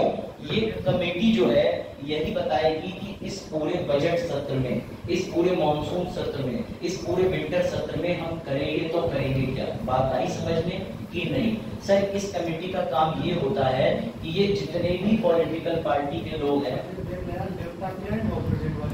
हाँ ले आइए, 10:30 तक ले आइए, ठीक है? 10:30 सुनिए यहाँ से। तो क्या होता है कि जो बिजनेस एडवाइजरी कमेटी होती है, इसके हाथ में सभी तरीके के सत्र के दौरान जो काम चलेंगे पूरे सत्र भर को बनाने का अधिकार होता है। ये कैसे बनाती है? तो ये बनाती है कंसेंसस से। सर, ये कंसेंसस क्या होता है? सहमति, हिंदी में लिखा है। सहमति का मतलब जो जो पार्टी जीत के आई है, ये उनके इंपॉर्टेंट लीडर्स को बुलाते हैं और वहां बैठ करके कहते हैं कि बताओ इस साल निर्भया बिल डिस्कस होना है, तो इसे पहले करें कि बाद में करें। उन्होंने कहा ये अर्जेंट है, इस साल हमें भारत स्टेज 6 टेक्नोलॉजी लेके आनी है वाहनों में, डिस्कस करें। तो उन्होंने कहा हाँ डिस्कस करें। ये सारी डिस्कशन बैठ के व्यवसाय सलाहकारी समिति बनाती है। ये सत्र के पहले दिन ही समिति बन के जितने भी लोग जीत के आए हैं सबके बीच कार्य को बताती है कि ऐसे ऐसे कार्य करना है। कोई डाउट, कोई समस्या? जैसे ही पहला दिन होता है लोकसभा का, उस दिन सबसे पहले दिन कौन सी समिति बनती है? ये लिखिए सामने, पढ़ के बताओ।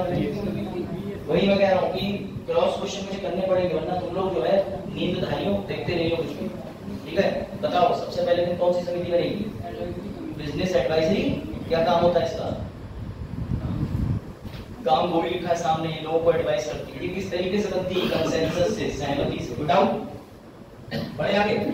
सर, ये हमने समिति बना ली, अब क्या करें? तो ये जो समिति बना रही है इसके पास कच्चा पक्का चिट्ठा होता है, वो लिखा है सामने। यानी हो सकता है कि बीच में सत्र किसी और चीज के मकसद को पहले डिस्कस कर ले, तो क्या तुम सत्र करोगे? नहीं करना पड़ेगा। ये सिर्फ एक रफ वर्क है कि हमें होमवर्क में ऐसे ऐसे करके सवाल करके लाना। अब तुम उससे जागरण जोश से टीप लाओ, दृष्टि से कॉपी कर लाओ, वो अलग करूंगा, समझे?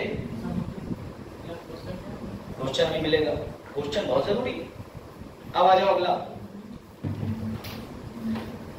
अब जैसे ही भैया एजेंडा सेट हो, बजा बोर्ड साफ कर दो। जैसे ही एजेंडा सेट हो, बजा क्या हुआ? बोर्ड साफ कर दो। धन्यवाद। तो मैं पहुंच जाऊंगा ऊपर तक, हमारी हाइट तुमसे कम है। एक साथ करना, बोर्ड साफ मत करना, बोर्ड साफ करना। देखो सामने, अब जैसे ही मिटा लो, तुम्हारा हम लोग इंतजार कर लेंगे।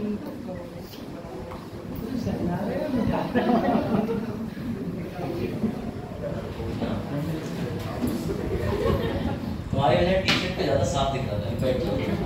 अगली बार किसी को भी काट के टी शर्ट तुम हिला लेंगे, उसी में तार डाल के सीधे चलेंगे। अब देखो ध्यान से, जैसे ही लोकसभा चुनाव हुए उसके बाद मेजोरिटी और माइनॉरिटी सारी सरकारें पहुंच गई, यानी कि जो जीते हैं वो भी और जो नहीं जीते हैं वो भी। और उसके बाद एजेंडा सेट हो गया बिजनेस एडवाइजरी कमेटी के द्वारा। अब कायदे से शुरू होता है सत्र, और सत्र शुरू होते होते एक दिन स्पीकर साहब बोले बीच में, बस कौन बोला? स्पीकर साहब। अरे यार ऑफिस से फोन आ रहा, देखो तुम्हें लोगों के ऑफिस से फोन आ रहा, तो देखना पड़ेगा भाई।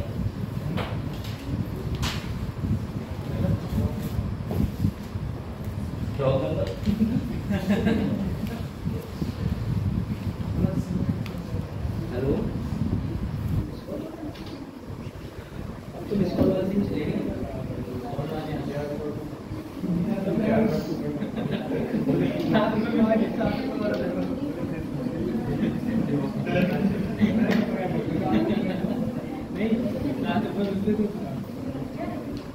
हो सकता है तुम लोगों के लिए कोई इंफॉर्मेशन।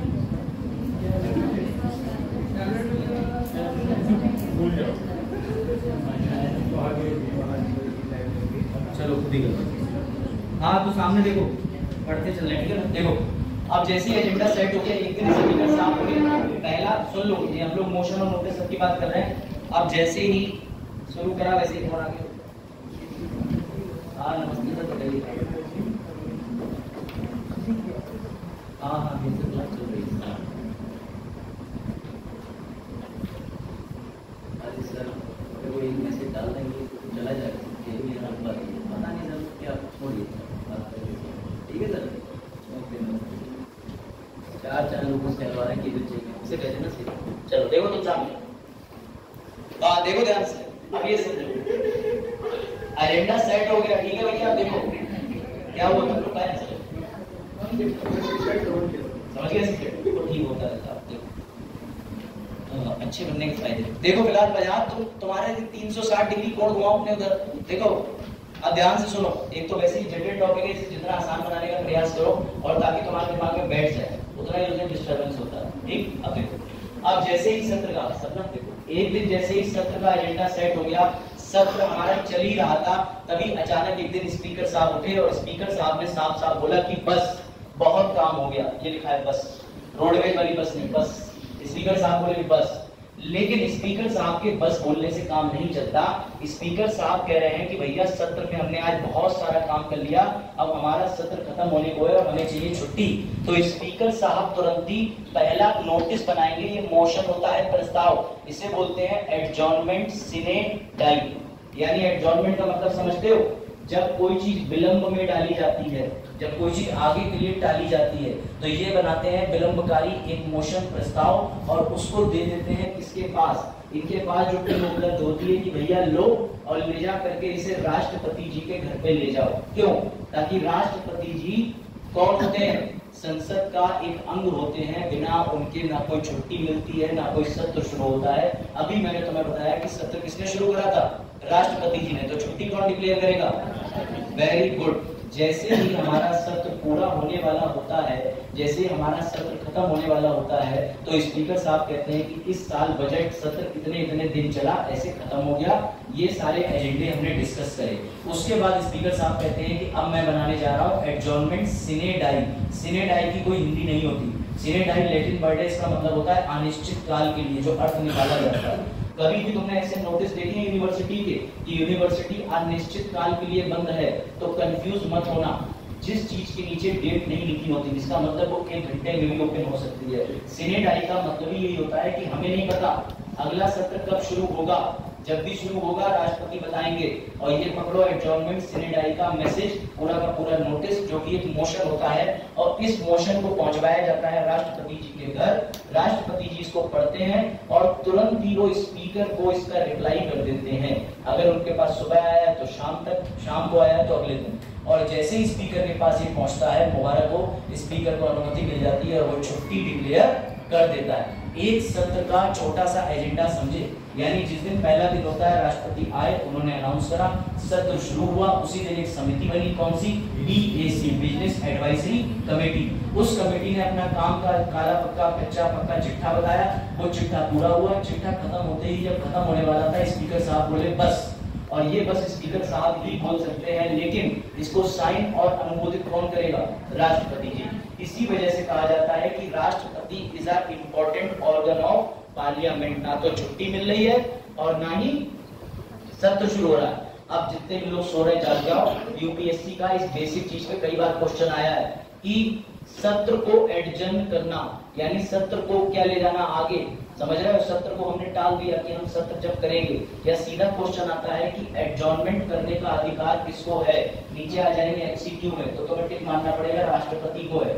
लेकिन लिखा होगा दूसरी लाइन में, वो भिजवाता कौन है राष्ट्रपति के पास? तो नीचे स्पीकर दिया होगा, समझ में आई बात? वो भी तुम्हें टिक मानना है। तीसरा सवाल ये है कि किसी सत्र के शुरू होने से पहले कौन सी समिति बनती है? BAC, business advisory committee.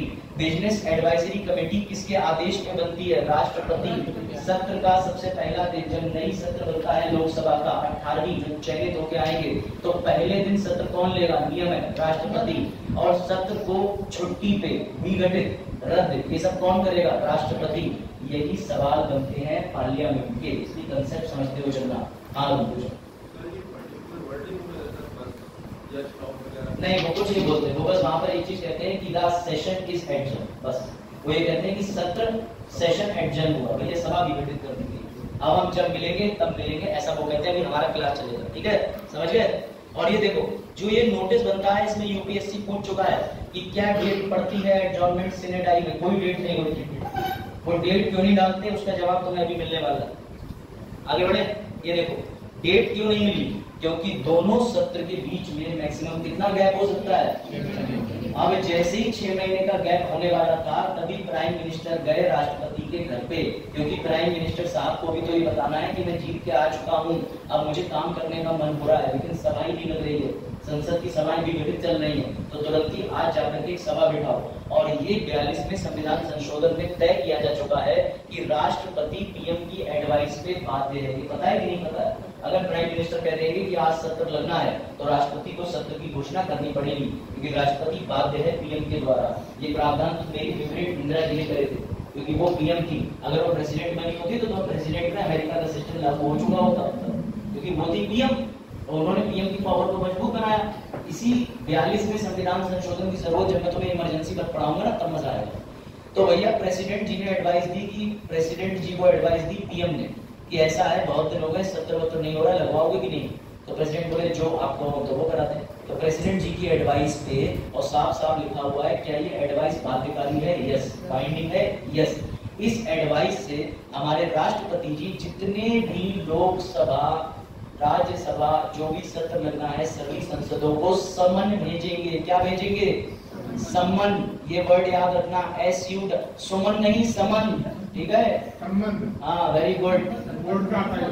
Court किसका आता है? कोर्ट का। समन कोर्ट भेजता है, लेकिन कोर्ट समन से ही मत जोड़ो। समन मैं भी तुम्हें भेज सकता हूँ कि you are cordially invited for 2 October 2024। 23 वाला तो हो गया प्रोग्राम। समन का मतलब इन्विटेशन होता है हिंदी में, और अंग्रेजी में क्या होता है तो देख लो। चल, समन का मतलब नोटिस होता है, ठीक है? समन का मतलब इन्विटेशन होता है। तो जैसे ही सारे एमपीज के पास में नोटिस पहुंचा, तुरंत ही सभी एमपी इकट्ठे हुए और अब उन्हें पता चला कि बजट सत्र तो हो चुका था, हमें ये जो समन पहुंचा है ये पहुंचा है हमारे पास शीतकालीन सत्र के लिए। तो अब शीतकालीन सत्र दोबारा से शुरू होगा। तो फिर सर आप स्लाइडें वापस क्यों मोड़ रहे हो? क्योंकि बेटा जैसे ही कोई भी सत्र शुरू होता है प्रोसेस यही आता है। तीनों सत्र में यही स्लाइडें रिपीट होंगी। कैसी? अब इस बार हमारा बजट सेशन नहीं, मॉनसून ले लो। मॉनसून में फिर से एक नई समिति बनेगी। कौन सी समिति? व्यावसायिक सलाहकारी, बिजनेस एडवाइजरी कमेटी। ये कमेटी किससे बनेगी? सहमति से बनेगी। इसमें काम बताए जाएंगे कि ये काम करने हैं, ऐसे करने हैं, ये करना है। कोई डाउट? जब ये सारे काम बता दिए जाएंगे तो मुबारक हो, सत्र शुरू हो जाएगा। और एक दिन फिर से सत्र चलते चलते स्पीकर साहब बोलेंगे बस सत्र खत्म, और फिर वो भेजेंगे एक नोटिस बना के, एडजॉर्नमेंट सीनेट आएगा किसके पास? राष्ट्रपति जी के पास। ये है संसद का सबसे पहला काम करने का तरीका कि कैसे सत्र चलता है। समझ आया आलोक या नहीं? इधर तेज एकदम ओके, समझ में आया?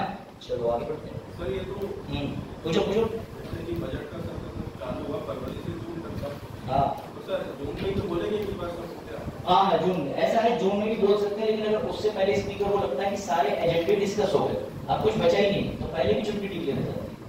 समझ गए? जब स्पीकर महोदय को लगे तभी तो राष्ट्रपति के पास नोटिस भेज रहे हैं, क्योंकि हो सकता है स्पीकर अपने मन से छुट्टी करना चाहे, तो राष्ट्रपति चेक करता है कि छुट्टी हो भी रही है, एजेंडे डिस्कस हुए भी हैं। समझ गए?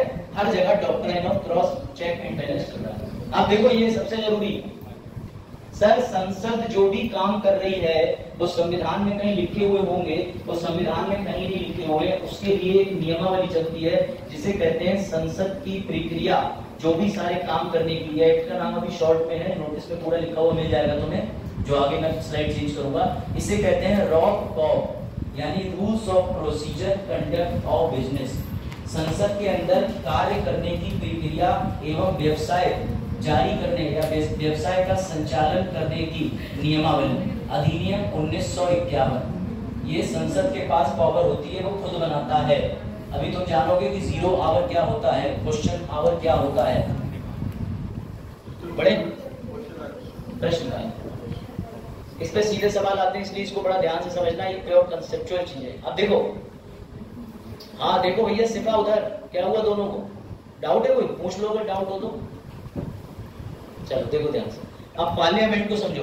पार्लियामेंट ने अपने लिए नियम बनाए कि हम उठेंगे सुबह 11 बजे और जाएंगे क्लास छोड़ के 6 बजे, ये उनके नियम अपने आप है।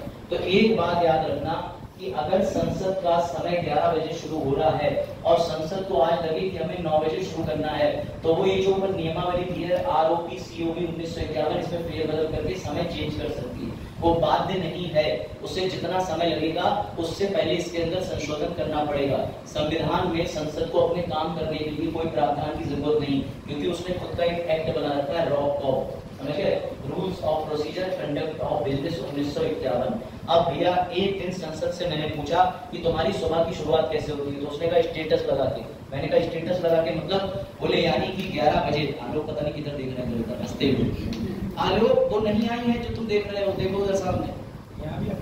हाँ यहाँ भी आती। ठीक बात कर रहे हैं पश्चिमी हवाओं की, देखो उधर मॉर्निंग सेशन। ठीक है, ज्योग्राफी मॉर्निंग सेशन शुरू होता है हमारी संसद का 11 बजे। सर बड़ा लेट उठती है 2 घंटे अभी तक। गुड, तो समझो ध्यान से, मॉर्निंग सेशन शुरू होता है 11 बजे। 1 बजे सबको भूख लग जाती है। जहाँ वो 15 रुपए वाली प्लेट खाते हैं, नॉनवेज 7 रुपए में खाते हैं, रोटी 25 पैसे में खाते हैं, पता है? 1500 का।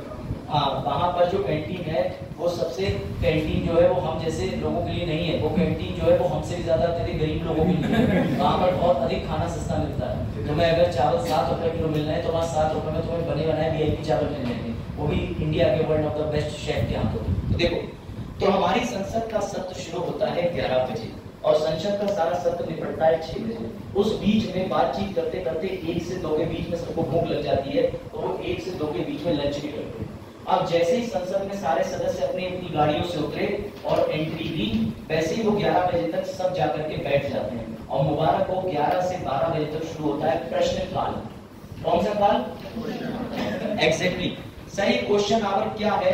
तो ये क्वेश्चन आवर वो 1 घंटे का समय है जहाँ पे बजाज जैसे बच्चे, बजाज जैसे MP MLA क्वेश्चन रखते हैं कि ऐसा क्यों हुआ, नोटबंदी क्यों हुई, ऐसा ऐसा क्यों हुआ, मेट्रो वहां क्यों चला रहे हो, मेट्रो सड़क पे क्यों चला रहे हो, उड़ा क्यों नहीं रहे हो, रेफर कितने का आया। ये सब तरीके के सवाल इसी समय पर पूछे जाते हैं। पर सर जब ये सवाल हो जाते हैं तो उसके बाद हमने सुना है एक शून्यकाल भी आता है। तो सबसे बड़ा सवाल ये है कि इसका नाम 0 आवर ही क्यों रखा गया? कौन बताएगा?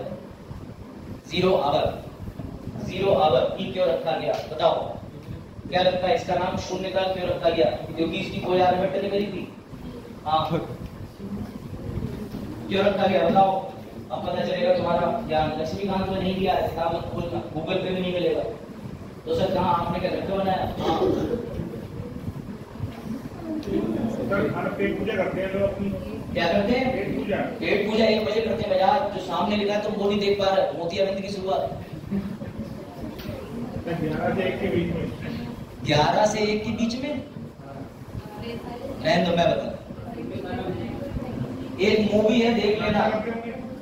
एक मूवी है, समझ लो, सुन लो, 0 डार्क 0 लाइट करके। ऐसा है ये जो 12 बजे में ये 0 बनाया है, ये आर्मी की क्लॉक के हिसाब से चलते हैं। मिलिट्री कन्वेंशन है ब्रिटिशर्स का, और हमने ब्रिटिशर्स से बहुत सी चीजें ली हैं। तो ब्रिटेन के मिलिट्री कन्वेंशन में 12 को 0 बोलते हैं। 24 घंटे वाली घड़ी में बोलते हैं चलन तुम्हारे पैर हिलना है, इधर इसकी हिल नहीं। कंट्रोल करो बेटा, आज घर जाके सिलाई मशीन चला लेंगे तो सामने। ठीक है, मम्मी बहुत टाइम हिलना है। ठीक है, ले बेटा ये अपनी पैंट और शर्ट से ले।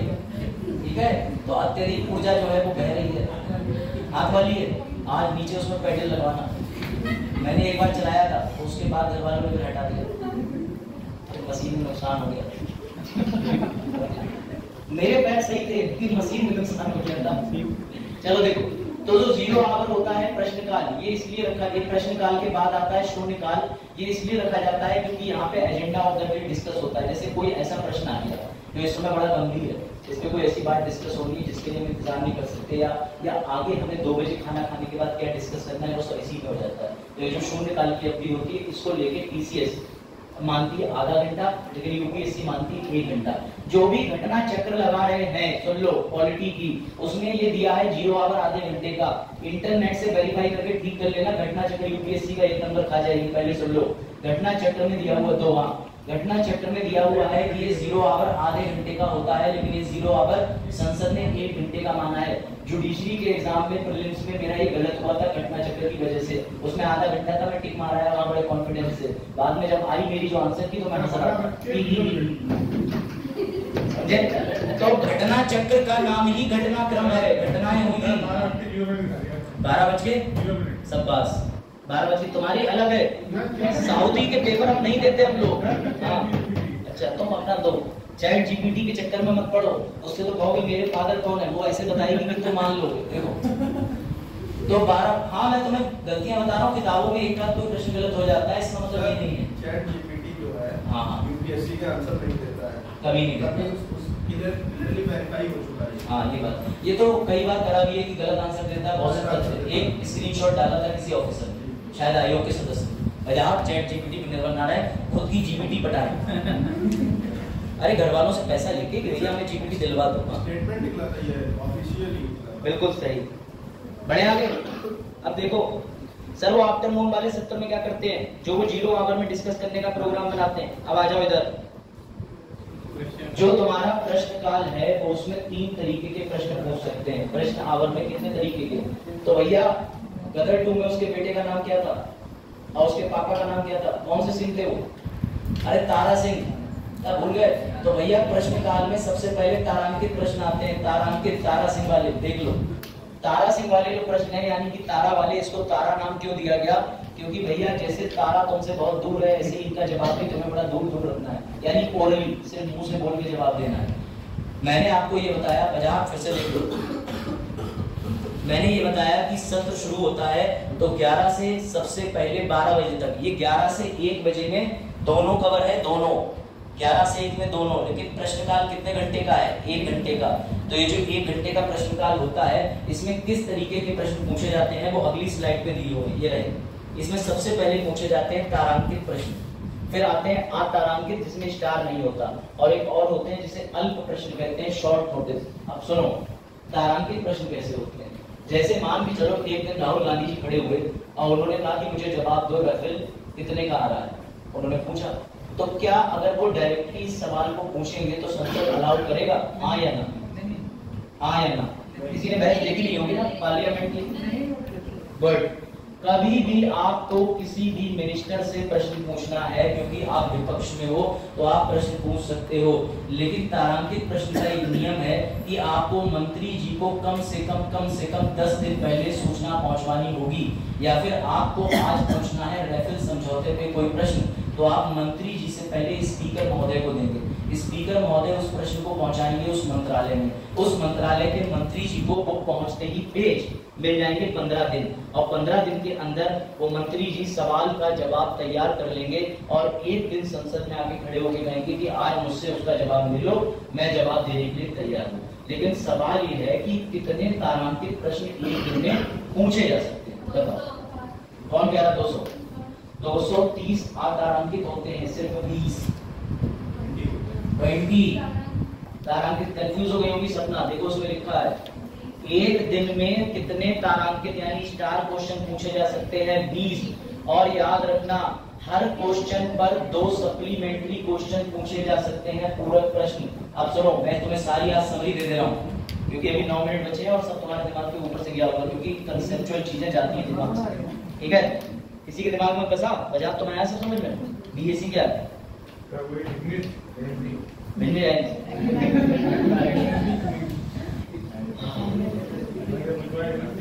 150 लेक्चर होने चाहिए थे पॉलिटी, कम से कम 150, 500 सही कह रहे हैं, 500 होने चाहिए। यूपीएससी जब तक निकलना है तब तक यही पढ़ते ही रहो। ये भी समझ लेना, ये तारांकित वाले का जो भैया पेपर होता है वो हरा होता है। अब चलो इससे पहले प्रोजेक्टर को बंद करके तुम्हें पेपर और कागज कलम मैनुअल टेक्निक से समझा दे रहा हूँ, समझ लो। प्रोजेक्टर का बटन जरा बंद कर देना, इसी को समझाते हैं, ठीक है बोर्ड साहब। आप समझो ध्यान से, आज तुम्हें सबसे पहले मैंने जो चीज समझाई वो ये है संसद। अब समझो पूरे इंडिया के अंदर 3 तरीके से डिवीजन करा गया है, लेकिन उसमें जो 2 डिवीजन है वो इंपॉर्टेंट है। वो कौन कौन से? एक है यूनियन यानी केंद्र का, एक है स्टेट का। 28 + 8, समझ गए? ये वाली व्यवस्था तुम्हें 28 राज्यों में देखने को मिलेगी, लेकिन केंद्र शासित प्रदेश में 8 नहीं, सिर्फ 2 जगह मिलेगी। 2 जगह का मतलब यह है कि पुडुचेरी और दिल्ली। यहाँ पर चुनाव व्यवस्था होती है, आम आदमी पार्टी सरकार बनती है, सीएम बनते हैं, सारी व्यवस्थाएं चलती हैं। लेकिन अब हम जो आज स्ट्रक्चर पढ़ रहे हैं वो ये है संसद। और संसद कहाँ का है? केंद्र का। कहाँ का? यूनियन का। और यूनियन के अंदर तुमने जो सिद्धांत पढ़े हैं वो 2 हैं। सबसे पहला है संघीय प्रणाली और दूसरा है विकेंद्रीकरण। संघीय प्रणाली का मतलब ये होता है कि भैया एक होगा जो पूरे इंडिया के लिए लॉ बनाएगा पूरे, और एक होगा जो हर स्टेट को पावर देगा।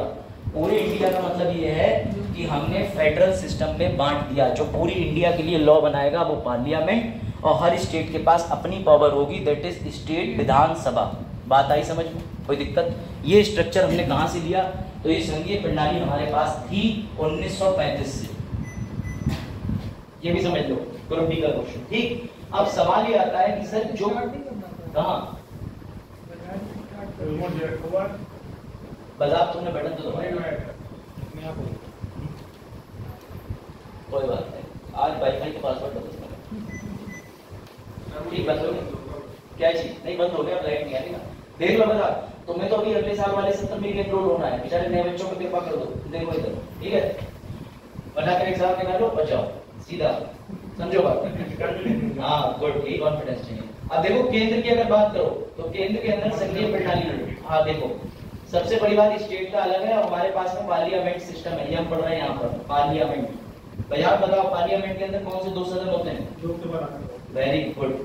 इसमें से कौन सा जो सदन है वो बड़ा और कौन सा सदन छोटा बोला जाता है? राज्यसभा बड़ा सदन है। अब जिससे सवाल पूछूंगा वही बताएगा उसका प्रश्न। चलो याद, राज्यसभा के इलेक्शन कितने साल में होते हैं? तुम शिवा नहीं है? हाँ, हर साल में 2 बार, 1 बटा लोकसभा बता दो बिटिया, तुझे लोकसभा लोकसभा बता दो, तुम मत बताओ कुछ। हाँ गुड, ठीक। राज्यसभा के चुनाव का मतलब ये होता है 1/3 रिटायर होते हैं 2 वर्ष में। एक सदस्य की जो है 6 साल की आयु होती है, उसमें से भी क्या होता है 6 साल के ऐसे ऐसे करके ग्राफ में घूम के निकलते हैं, वो मैं पढ़ाऊंगा, अभी तो इस पे आ जाओ, उसे बेचारी मत कंफ्यूज करो, वैसे ही डरिए।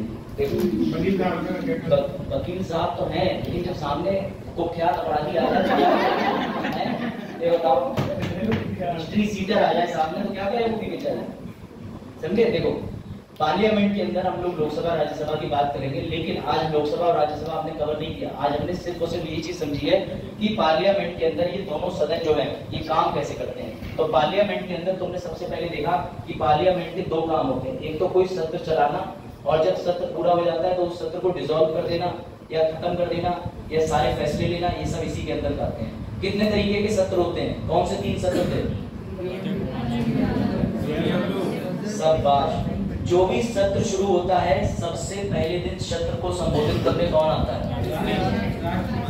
सबसे पहले पति। हमारे देश का नहीं, राष्ट्रपति जी को लेके वैसे भी शशि थरूर जी का एक कमेंट आ गया था कि राष्ट्रपति उसका बड़ा प्रभाव हुआ था, ठीक है, वो बोल गए थे। उनकी अंग्रेजी अच्छी है लेकिन हिंदी में थोड़ा डाउट है। तो सबसे पहले दिन राष्ट्रपति जो महोदय होते हैं ये सत्र शुरू करते हैं। उसके बाद जब ये सत्र शुरू करते हैं तभी एक समिति बन जाती है। कौन सी समिति बनती है? जिसे कहते हैं व्यवसाय सलाहकारी समिति। और ये समिति क्या करती है? किसी एक सत्र के लिए 3 सत्र होते हैं, हर सत्र में मैं लिख दे रहा हूँ सामने 3 बार बनेगी समिति, 1 2 3। हर सत्र के लिए 3 बार समिति बनेगी, 1 बार नहीं। बजट सत्र के लिए अलग, मॉनसून के लिए अलग, विंटर के लिए अलग, बन गई समिति। इस समिति के बनने के बाद सारा काम शुरू होता है, सत्र चलता है। मान के चलो बजट सत्र शुरू हुआ फरवरी में और चला जून तक, तो जून के महीने में स्पीकर महोदय क्या कहेंगे कि बस हो गया काम। लेकिन इतना जो ये बस है इसको एक तरीके का नोटिस बोला जाता है, जिसे कहते हैं एडजॉर्नमेंट सिने डाई। और ये जो एडजॉर्नमेंट सिने डाई है स्पीकर महोदय किसके पास भेजेंगे? लेकिन प्रेसिडेंट की अपनी गरिमा है, अपना पद है, उसने बैठाया स्पीकर को, इसीलिए प्रेसिडेंट इसका रिप्लाई वापस किसके पास भेजेगा? और तब स्पीकर डिक्लेयर कर देगा कि सत्र आहूत किया जाता है, सत्र पूरा हो चुका है। ये तो मैंने तुम्हें बताया कि सेशन कैसे चलता है। फिर मैंने तुम्हें सेशन के बाद में ये बताया कि जब यहाँ पर सेशन पूरा चल रहा होता है स्टार्टिंग से, तो वो लोग काम क्या करते हैं, सेशन के अंदर किस तरीके के प्रश्न। तो अभी टाइम है ना, 3 मिनट है। सत्र के अंदर 3 तरीके की चीजें होती हैं। सबसे पहला कौन सा कालखंड बोला जाता है? 11 बजे से 6 बजे के बीच में क्वेश्चन आवर। क्वेश्चन के बाद दूसरा कौन सा होता है? 0। ये 2 जो है इन्हीं से एजेंडा सेट होता है, और जो एजेंडा सेट होता है वो डिस्कस होता है, समझे? क्वेश्चन हाँ 11 से जो 1 था वो मॉर्निंग का सत्र था, उसमें 11 से 12 प्रश्नकाल और 12 से 1 का जो था वो 0 काल था। इसीलिए मैंने स्लाइड दिखाई। बताओ अब समझो, इस कालखंड में जो प्रश्न काल होता है उसमें 3 तरीके के प्रश्न होते हैं। कौन से? तारांकित, अतारांकित और बस सर 1-2 मिनट और। तीसरा वाला कौन सा है? अल्प वाला, अल्प नोटिस, शॉर्ट नोटिस है ना, शॉर्ट नोटिस। और जो तारांकित है, अतारांकित है और शॉर्ट नोटिस वाला है, ये तीनों कल घर से पढ़ के आना, ठीक है। यहाँ पर फैक्ट ही तुम्हें मिलेंगे, एंटरटेनमेंट कम मिलेगा, क्योंकि ये कंक्रीट सवाल बन रहा है। अब यहाँ अगर मैं ज्यादा फैक्ट की जगह घुमाऊ चीजें डालूंगा तो तुम्हें मीन ही याद रह जाएगा, तो तुम्हें फैक्ट ही बोल, समझ गए। आज पार्लियामेंट में प्रीवियस ईयर क्वेश्चन लगाना, तो तुम कल आओगे तुम्हें समझ आएगा कि इसका कनेक्शन क्या है, ठीक है। छुट्टी मत मारना कोई, ये पहले समझ लो, वीडियो बंद कर दो।